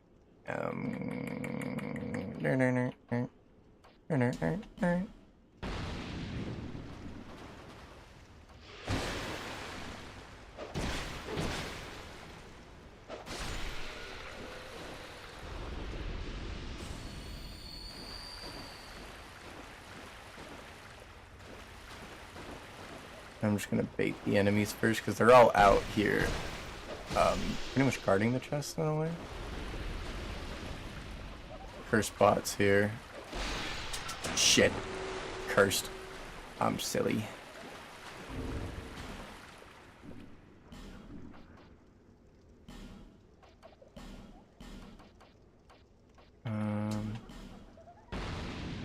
I get the witch's cackles.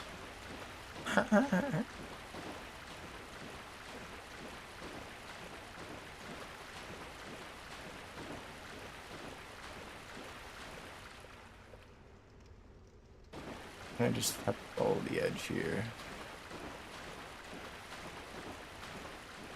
There she is.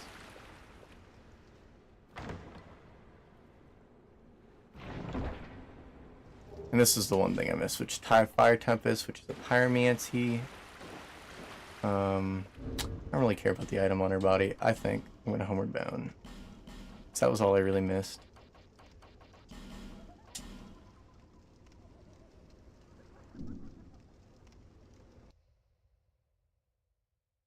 And now that I'm dead too, which is a good thing, I can go through that room that I wanted to do earlier.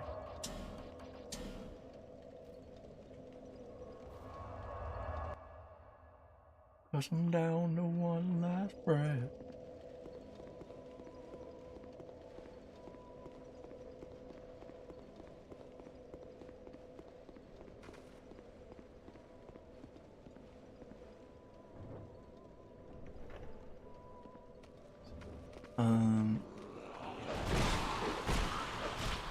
Got like these crawling enemies, which I'm not a fan of crawling enemies in DS2 just because not all weapons kind of arch or angle in a way that makes it easy to hit them. Like the hand axe kind of does like wide swing side to side. It's like the swiping side to side weapons have a harder time with crawling enemies.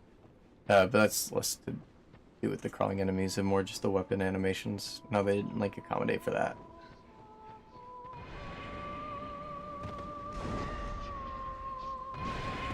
We got this dude here.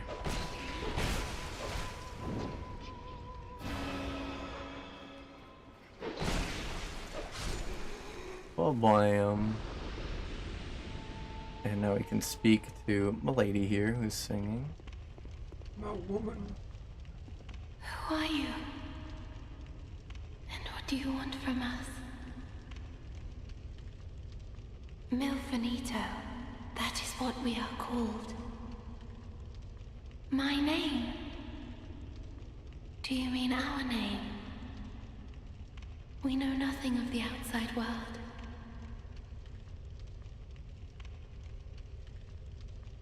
We sing eternally for those who bear death and dark within themselves. We have been here forever. We know nothing of the outside world, and we do not need to.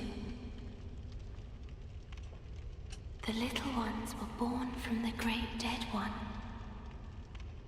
And the great dead one taught us song.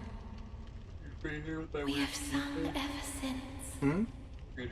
To comfort those bound by death and dark. Yeah. This is what we were taught. No, I did that at the Drangleic Castle earlier. We hear a song in the distance. This is the last You section of rescued Shrine of a Amana. Milfinito who was taken from us. But she just mentions that she was Take this. rescued. And she gives We an item. Milfinito thank you. A fire seed. You silenced see that it. cursed singing. Please accept these as a thank you. She also gave me a divine blessing. Do you seek comfort too? You poor thing. Take this at the very least. Gave me a soothing smoky This is all that we can do. The little ones were born from the great dead one. And the great dead one taught us song. Oh, We have yeah, Dinah and sung Pillow ever are since. terrible. To comfort those bound by death and dark. This is what we were taught. The little ones, and we have this. And I believe, yeah, just praying here just makes you human. Oh wait, no. Okay, sorry. So you can pray at this altar. What it does, it was supposed to be a lock for, or I guess like a soft lock. If you run out of human effigies, you can pray here and you'll get free humanity, which is interesting, but silly being this late in the game, as it's very unlikely you're gonna run out of humanities.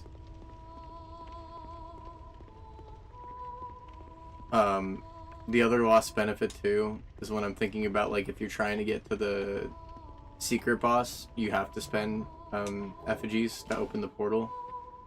So you wouldn't be able to humanity up here at all.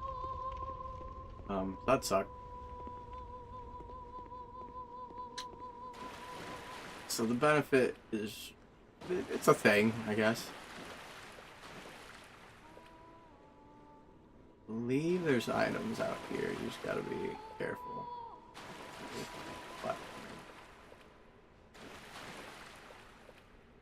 This way.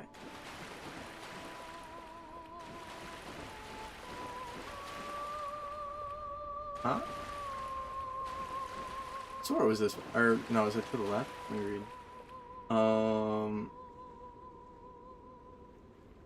Sorry, my last section.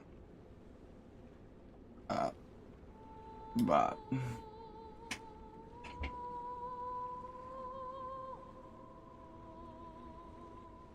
I think it's going out to the left, but let's just be safe, because I can't see well in here.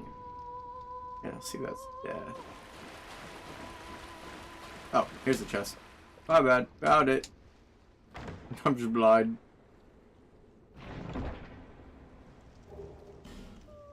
You get the Manslayer, which I'm pretty sure is a poison katana.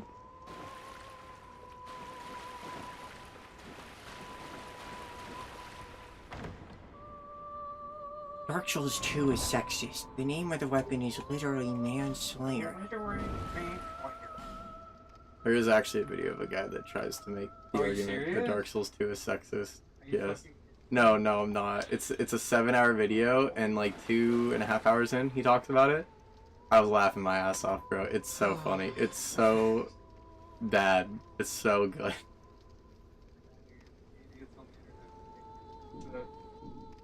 Well, it's not even like the worst video in the world. It's just like that is definitely the goofiest part of it, where I'm like, bro, you are grasping at straws, my friend. Of all the things you could criticize Dark Souls 2, it hates women. Isn't quite sexual. Well, his arguments for it were that Nasandra was the main villain, and she's the only main woman villain in a Souls game. I guess it's not like there really is a main villain in 1 or 3. It's just more like they're all victims. Yeah, so like technically Nasandra, I mean, she is malicious, she's evil, sure. She's a victim of her own creation. How she was made for Venus. But then he's also like, oh yeah, the shards of Manus, they're all women. And the pyromancer girl, you dress her up like a Barbie doll, was like one of his arguments, and I was like heavily contemplating, this has gotta be fucking satire, this is terrible. Yeah, that. But no, it was not. It was not. He does admit in a response video later, he's like, I guess it was like probably the part in the video where I was grasping the most at straws. But I still take it, and I'm like, okay. He wasn't the only one though. There were people in contact who were like, I totally agree. I'm like, you are in some really way. dumb. Yeah. I'm gonna leave that door for now because that's gonna be the next area. Instead, I'm gonna level up. And Level ups for losers. bro, I got no health, man. I'm dying Level now. 1 for life. Level 1. Just like DSP. Oh yeah. Welcome, guys, to the Level 1 podcast. I need that money. Give me money. You've been... What? Really need that money. That money. I really need that money. No interest. You... No, like, DSP, like, the tractor videos are fucking awesome. Lively. I have to catch you up on the DSP lore. Usually it's fucking boring, but this past couple of weeks is actually interesting. Do you have anything new? No. I'm glad you Oh, know that I shame. don't actually pay attention to a lot of that stuff. Are you sure? I don't think anyone should. Most of it fucking sucks. Like, even as much as I love Ethan Ralph content, like, holy fuck, he can be so boring. Like, for out, like, it's like you pan for gold basically when it comes to that stuff. And every now and then you get it, and you're like, this is amazing. But most of the time, it's just like, oh my fucking god. He just repeats himself 80. Like, I was laughing watching their the DSP Ralph collab live, but like, would I watch that like as a VOD after the fact? No. Holy fuck, it'd be so boring. It was more just the interaction and watching chat gas them up was really fucking funny.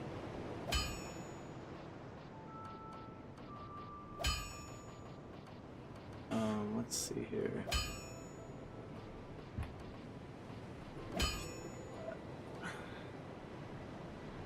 I'm glad I figured out how to play this way. I always wanted to make things. That makes sense. I'll be around if Because you... it makes it like so easy. Just adjust your gloves, put them bad boys back on, and then I'm just gonna slowly do all these. Oh, and I guess I'm going through his final thoughts of Shrine of Amana for the first time playing through it, because I'm going to do it quite a few times. Is stinky. That was probably my least favorite part. If I had to be real, that fucking invader is... His placement is very stinky. It's intent. It's by design. It's by design, and it pisses me off. By design, big Like I said, the first part of the area, I mean, yeah, the cleric knight guys, or the halberd knight, like, they're very aggressive. And they do sometimes be in groups, because I was expecting more spam, but I realized that with them, like, you very easily can However... kind of just wait for them to come to you, as long as you slowly bait through, which I know it can slow down the game, and I know not a lot of people like that, and it's fair, but simultaneously it's like that's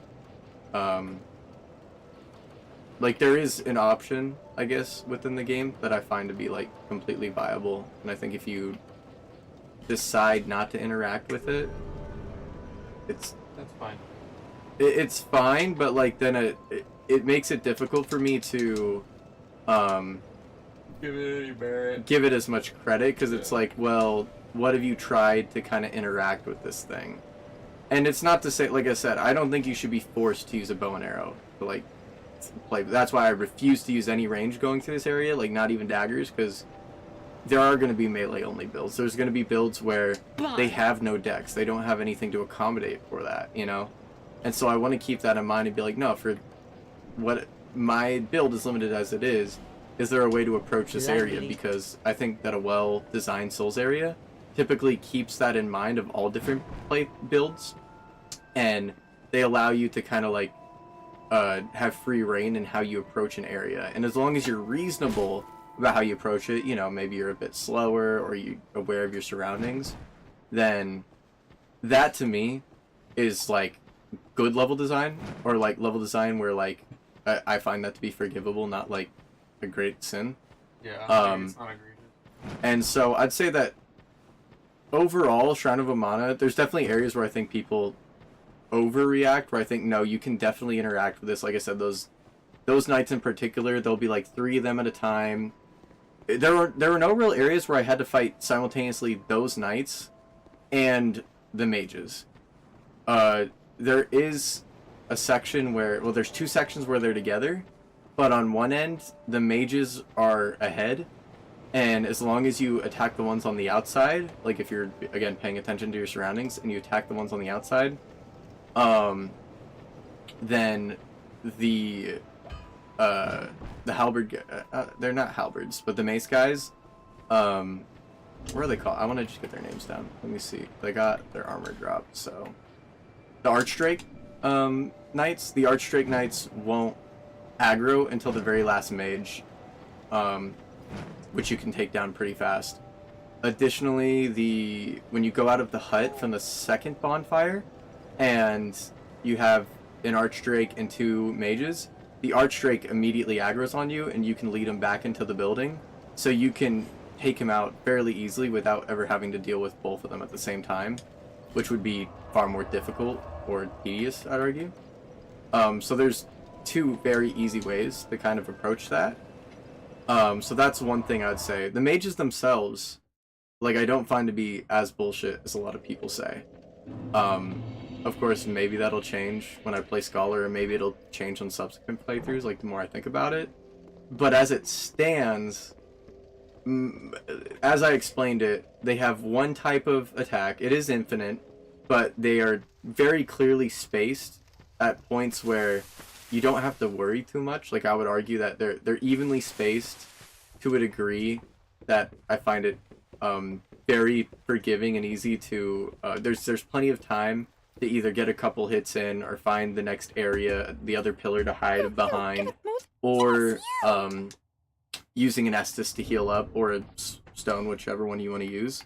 So there's plenty of time for recovery between each spell cast, and for the most part, besides the last section, none of the mages are ever really at a point where, again, it's all dependent on where you place yourself, but for most of them, hold on, I need to mute the voice acting in the game so I don't listen to these stupid birds every time I trade them a stone. Alright, there we go. Alright. For my peace of mind. Okay. But yeah, so mages individually, I don't think that they're that bad. The Archdrake's a bit aggressive, but of course I'm not the best at combat, so I wouldn't say... There were definitely openings. Like you said, it's just more that the shields are misleading, because it's not something they're going to use. Yeah. The dog creatures, the dead ones, I would say they're not a great enemy, mainly because I think they could have been executed far better. I think if they made their jump at you more delayed, but also more in your direction, like they kind of follow you and then they jump, like a soft lock, not like a hard or jump, but like a soft one where you would have to at least move out of the way as they jumped or roll, it would make them far more of a threat and feel way less... Yeah, they should have been faster in the recovery. They're slow. Well, there's that, but I mean more just the way they jump is they jump one direction, that's it. Yeah. And it just makes them so silly. Like, I can't see them as sentient in any way or get immersed. That's what makes the dogs in 3 so insane. It's like... The way they recover so quickly after jumping and plunging that they go in a circle, like they're fucking running literally all around you. These guys just kind of crawl, and they just jump at you in one direction. So. Yeah, so that's the main reason I'm not a big fan of those guys. I just think they could have been executed better with some time. Like I said, maybe not jumping right when you get in their vicinity, but when you get into their vicinity, they look at you, and then they jump.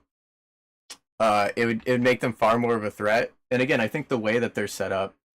Oh, did my headset just disconnect?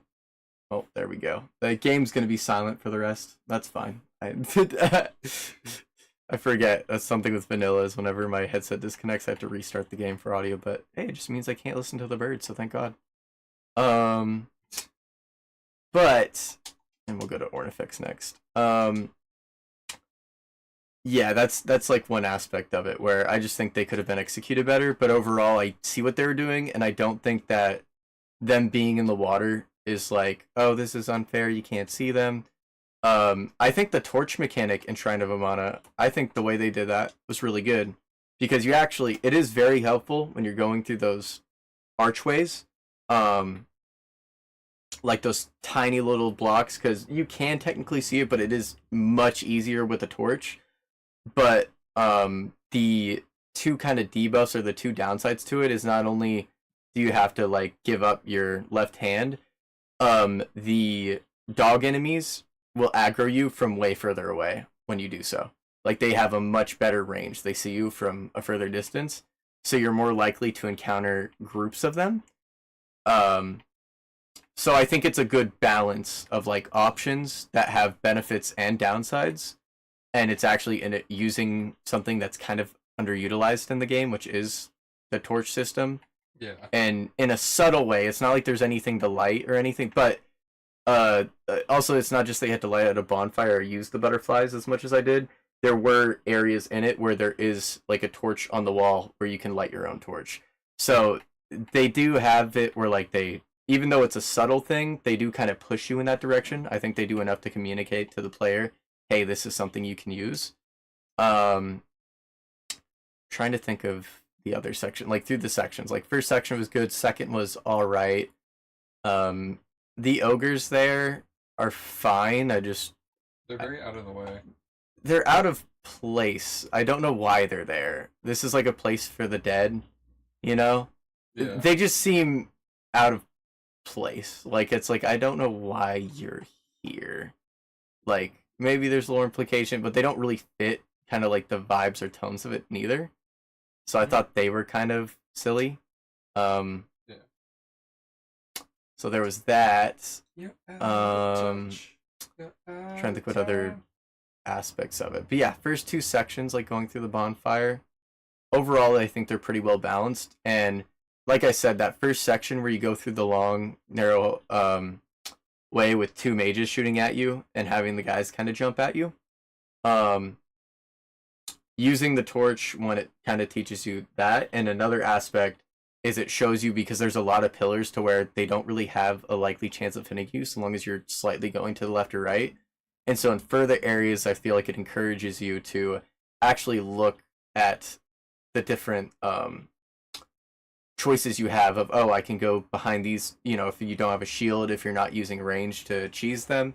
I feel like the next best thing you can do is use that environment to your favor, which I think for the first two sections of Shrine of Amana, they do well. And then the third one is half and half. The third area, obviously the section where you hit the bug, I can totally understand where everyone has their grievances. The big bug degrading your armor just feels unnecessarily punishing and frustrating, knowing that you always have to interact with it to get to the boss, which I feel like it really does just encourage you to take off all your shit so it doesn't break, because if it breaks, not even repair powder can save that. You have to go to the blacksmith and have it redone. So that's stupid. I think they should have maybe worked on that. Is there a boss weapon I get from him? Doesn't look like it. At least not from Ornifex. Unfortunate. I think Demon of Song, it's like a spell from the guy in Lost Bastille. So that's already kind of like puts a bad taste in your mouth, the big bug guy. Moving past him, overall the section, besides the invader, which I'll talk about, I have very little to complain about, but having that first encounter where you've got these two, well, technically three mages, and two of them are in the open of an arena. Obviously, the first thing you would want to do, since you do have the pillars around that you can kind of use to work around them like I did, but since they're in the center of the building, your inclination or the desire is to get rid of them first, really, before you get rid of anything else. I mean, that's most of it. Again, mages, one, their homing does a lot of damage, but they're also very fragile, and besides that, they don't have much else to kind of use against you. So typically, taking the mages out is like the ideal method.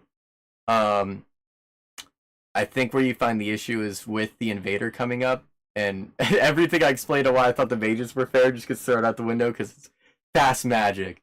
It kills you in like 2 fucking hits. He's super fast.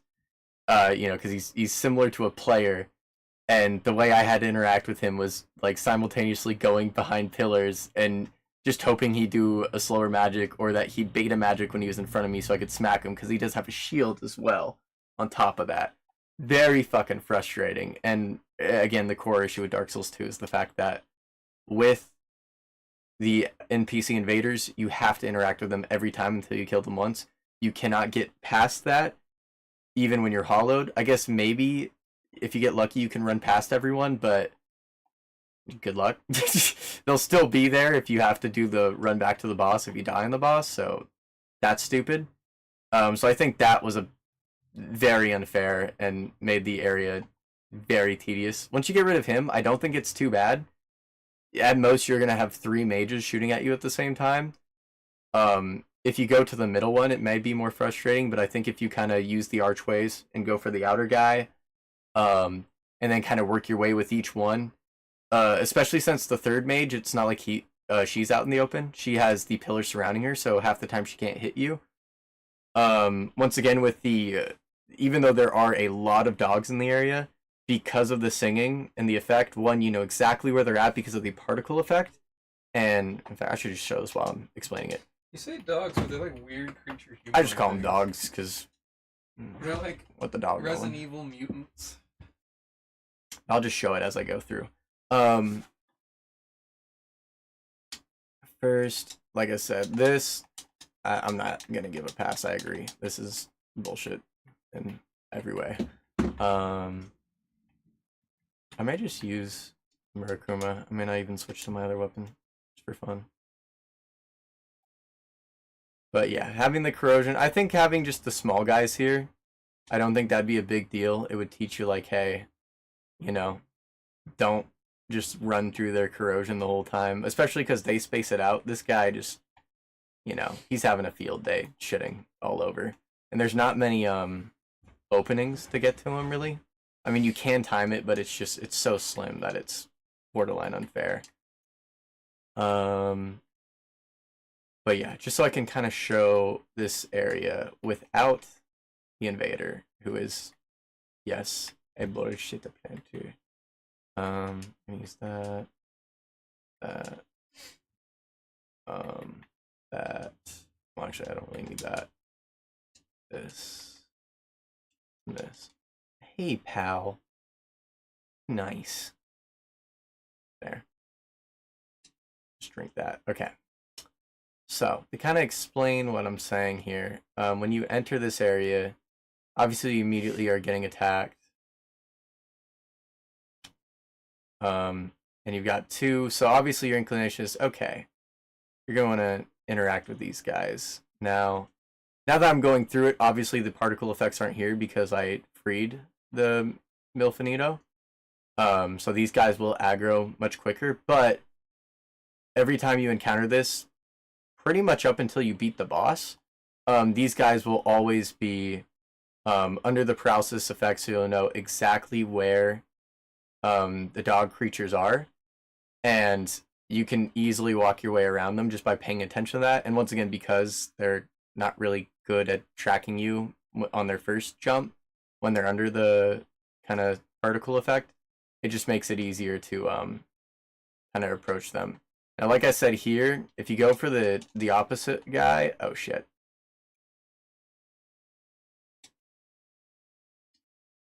We're gonna hit that. Tank it. It's fine. I wish they put more Oh exorcists. shit. No! Let's use this again.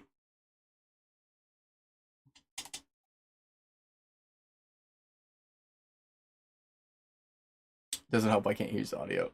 Oh, what the hell? Is he like almost down?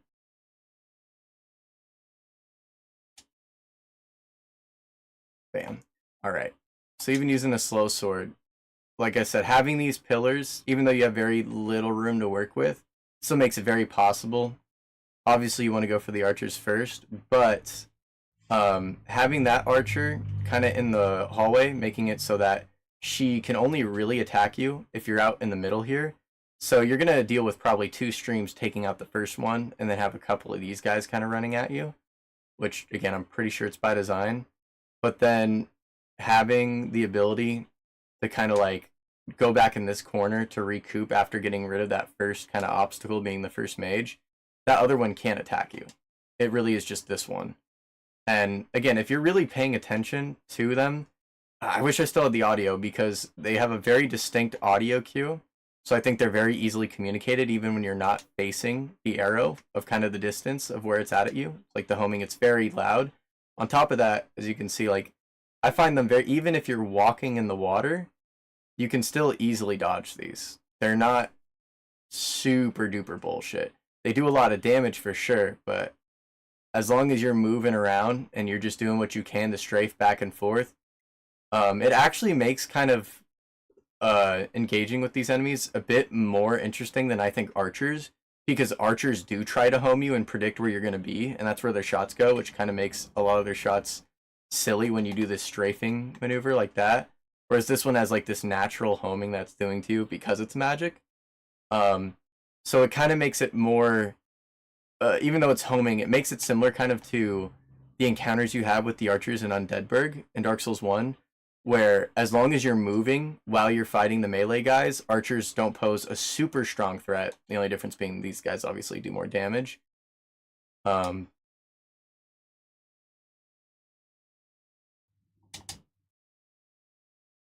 yeah, see, like at a certain point, it'll curve, but it won't directly follow you forever. Kind of like what a lot of people say. I guess other things to communicate. Say you get hit, you will get stunned a little bit. But every time you dodge the first one, there's always room for an Estus. As you can see, there's always room for life gem, which you can walk with. And I mean, if you're popping life gems, it's obviously still going to hit you because you got a little bit slow, but you can kind of hit it. You'll get like a bit more time. So if you're dealing with like 2 homings, kind of like this, like maybe you're this first one and then that, plenty of time to hit that next one. So there's always plenty of time to heal outside of these. And I think the best thing you can do is whenever you're getting overwhelmed with the projectiles and you have like melee enemies, there's never a point where you can't find a spot to recuperate. Like there are these pillars. It is a very open area, but there's so many pillars that I do feel like that's people kind of don't use the environment to their benefit. Which, to be fair, you don't always really have to, because there aren't many encounters like this in the game. So there is that. But I feel like once you kind of learn that, and again, I do believe the game naturally does show that if you're paying attention, because that was something I got from it. I feel like no matter what kind of build you are, you're gonna find ways to mitigate it. Like I said, once you see these openings and these timings, it just makes it far more, like again, this last guy, he still can't hit me as long as I'm not in the middle of the arena. So that's why I don't find this area too crazy after the fact, and I really feel like they fucked up by doing that force invasion. It's really bullshit and just arbitrarily hard when you already have to deal with the corrosion. And I think that as it is, it's pretty well balanced. Like without the invader, I think this section's actually really good. And I think they would have kind of stood to gain more if they didn't have him there. Because I think that's going to leave such a bad taste in people's mouths that either they'll kill Demon of Song first time, or they won't even want to interact with this. They'll just try to run past everyone without really trying to see, okay, how do I engage this fight encounter, like in this gladiatorial arena, which is clearly shown by the pillars that surround it. The only other complaint I have about this section is the mage that just sits right there. I don't, why? It's just like such a, it's not like inherently hurting or bad, but it's just these are the type of things that kind of pull me out of the immersion. When I see shit like this, where like there's just an enemy that just crouches in a corner and has no purpose, I'm just so like I'm trying to like put together what, like, you know, if I'm in the world living there, like when I talk about like where the undead are placed in Undeadburg, it makes sense, right? Like where there's enemies placed, you can see like this is where they hauled or they're roaming around aimlessly. They're in a spot that makes sense not just for level design but for the world itself. Having an archer that's just crouched in the water. Now again, if she did something, and maybe she's doing something I'm just not even aware, like maybe she was giving a boost to them and I just wasn't aware of it, maybe she'll heal them occasionally if I wait too long. But I don't get that from her. Actually, I want to test that. I want to test if she, or I'll just look it up later. But her in the corner at this point, I don't see the point of it. If she was gonna like try to hit me with arrows as I go to the chest, maybe, still kind of weird. Or if she was gonna try to attack me as I engaged in the middle of there, I think that would have made a lot more sense, because then it would kind of put you in a position where you're like, I can't just hide behind these pillars directly. It would actually be more dynamic because you've got the you have the mage that's right here who can't attack you so long as you have this pillar. You got the two mages here, but if I were to kind of try to abuse that and like go this way and kind of try to rush things, that would be like an easy punish where she's like, no, no, no, you can't hide behind this pillar. So you would have to be like, all right, if I'm going to engage in this fight, I'm going to likely want to hide behind these pillars right here, like this section, and slowly work my way either to fight this outside one and then kind of come back this way and use this pillar and this pillar to my advantage. So while she's shooting, she can't hit me. She's shooting, she can't hit me. And I'll slowly kind of bait into this one right here, the second one. And then, you know, kill this one next, like kind of work your way up the line, because obviously you have all of these pillars that'll make her like kind of useless. And then if you want to get rid of her later, you can. I feel like that would be a bit more dynamic in the fight, but her just sitting there in the corner, like, I gotta assume that she's probably healing. I'm gonna look that up later, because I know that there are some NPCs where they kind of sit in a corner that you wouldn't really expect, and their whole purpose is to heal their the other enemies. But just as I said, it's just a weird placement that it's kind of like all the issues I have with Forest of the Fallen Giants. As much as I think it's a fairly decent place, all the enemies that either sit or like are laying down but only interact with you a very specific way, it just, they don't feel like it's almost like you feel like they're robots in a way, because they only exist for a function and like this specific function and purpose. Like this guy right here who's gonna sit, he really only cares if you directly cross him, like his, you know, his friend's crossing him and it's like, hey, you know, help fight, I'm getting attacked. But like it's really only cross. Oh, now I'll get up if I see him right in my face. Same with the enemy right here. You can step on him, spit on him, twerk on him. He doesn't care if you go over here. He only cares if you're going for this item. Now he'll get up. And it's just like, why? It's not even a hiding spot. I saw you before I saw the item. It's so weird. So like just the way like a lot of the enemies will just kind of lay down in a corner. Good, don't be there. Don't they don't see me, I'm sweeping. That type of stuff I find very awkward as like an enemy placement. It just it doesn't feel immersive to the world. So I think that section in the third part, that's kind of weird. Overall, the first and second parts I think are fine. At least for I wouldn't say it's like super strong, but I do think that it's like I said, obviously my biggest complaints besides the bug and the invader are the dog enemies and just how they could have been better executed. And with some of the drakes, kind of like the archdrake enemies, I'm guessing more in the first section. If you're gonna group them together, you might as well have them fight. And I know that's crazy to ask as someone who isn't a fan of spam encounters. But I feel like a way where like these enemy AI really do show their age is when they only interact with you after you've hit a very specific threshold. And I think with the archdrakes, they do that way too much. They're all individual. At the very least, they don't do like, okay, he hit this one point, now we all see him. Or if one sees him, all sees him. I don't think that's how it should be. unless maybe they have a bell and they alert the others. I mean, that's something that could be an idea. But more so just interacting with it.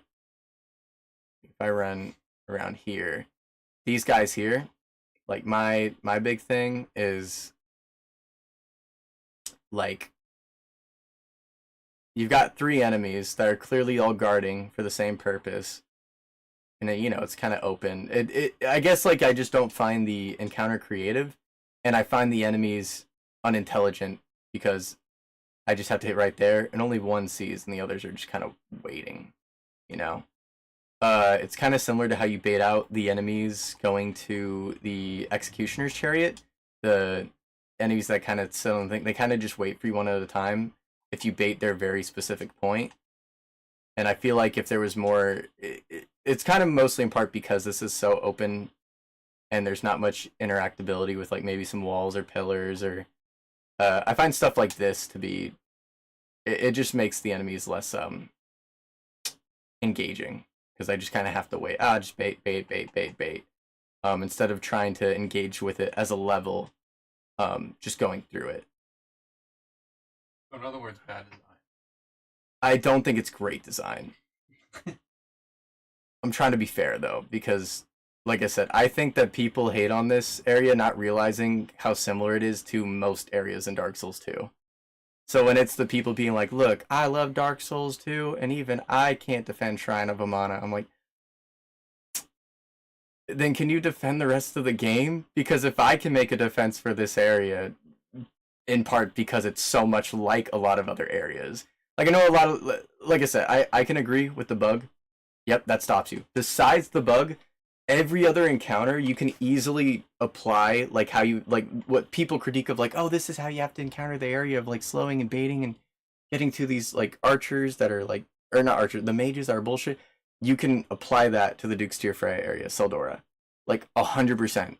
I'd just say you arguably it's worse there. You could apply that to Iron Keep with the archers that are, and I guess that's the thing. The reason why I like Shrine of Amana better than Iron Keep and Seldora is at the very least every enemy, it's mostly distance. You've got to close the distance with the mages, but besides that, they're never in an area you can't hit them. You're always able to find them directly, and the other nice part about it is the fact that they have a downside that balances out kind of their difficulty. Yes, they do attacks that are very strong hitting, but they're slow. They do home, but they're not. They're still, you can walk like this and still dodge it. They themselves are very nimble. They're very weak. You can hit them, bam, dead. So I feel like with all of that in mind, I find them far more balanced, and I think people give them way too much shit when I think that, again, the mages in Seldora are arguably worse. The archers in Iron Keep, arguably worse. So that's my main thing, is that everything is accessible, every enemy you can get to right away, and as long as you're using the environment to your benefit, you can do a melee build. You don't have to bait things with range. You don't have to, and again, I've heard that range encounters can be fun in this area too, so there is variety. So I just don't think it's the worst area in the game. That's all. Is it a great area? No, not even close. But if we're putting it in, like, if I'm comparing it to other Souls games, yeah, it sucks. But am I gonna pretend Shrine of Amana is worse than Lost Izalith? I can't. Not in good faith. Like, there's no good faith, and I'm not even just talking like the worst parts of Lost Izalith. Take any section from Lost Izalith, pin it up against Shrine of Amana, I guarantee you it's worse. And I'm talking as someone who hates Dark Souls 2 over 1, like I love 1. So I'm just saying, that's my take on Shrine of Amana. I think it's overhated, at least in vanilla. I need to replay it through Scholar again because I haven't played it in a long time. People say it's easier in Scholar. No, people say it's worse in Scholar. Really? That's actually Virginity. He's the one that did the vanilla versus Scholar. He prefers Scholar, and he didn't even break it down like he did most of it. He's like, he was just like, guys, the point goes to vanilla. Fuck Shrine of Amana and Scholar. It's not even close. And from what I've heard, and even Parker when he was in chat, he said that Scholar, there's more enemies. So we'll see. I thought it was more enemies, but they were more organized. It was easier to just get them one out. But again, my argument for vanilla is I think they're all balanced out up until the last section, and even then, past once you get rid of the invader, I still think it's completely. Is that invader still there in Scholar? I don't know. I'm gonna have to check that out. That's another thing worth checking. But typically, invaders weren't taken out in Scholar; they were added because there's way more invasions in Scholar than there are in Vanilla. Okay, now I get why maybe Shrine of Amana was. But I don't know. I'm gonna have to play through it and then I'll compare. But just for Vanilla, that's kind of my defense. Where I know even back before Scholar, people were shitting on Shrine of Amana and Vanilla, being like, "This place is bullshit, fuck it," and I just can't agree.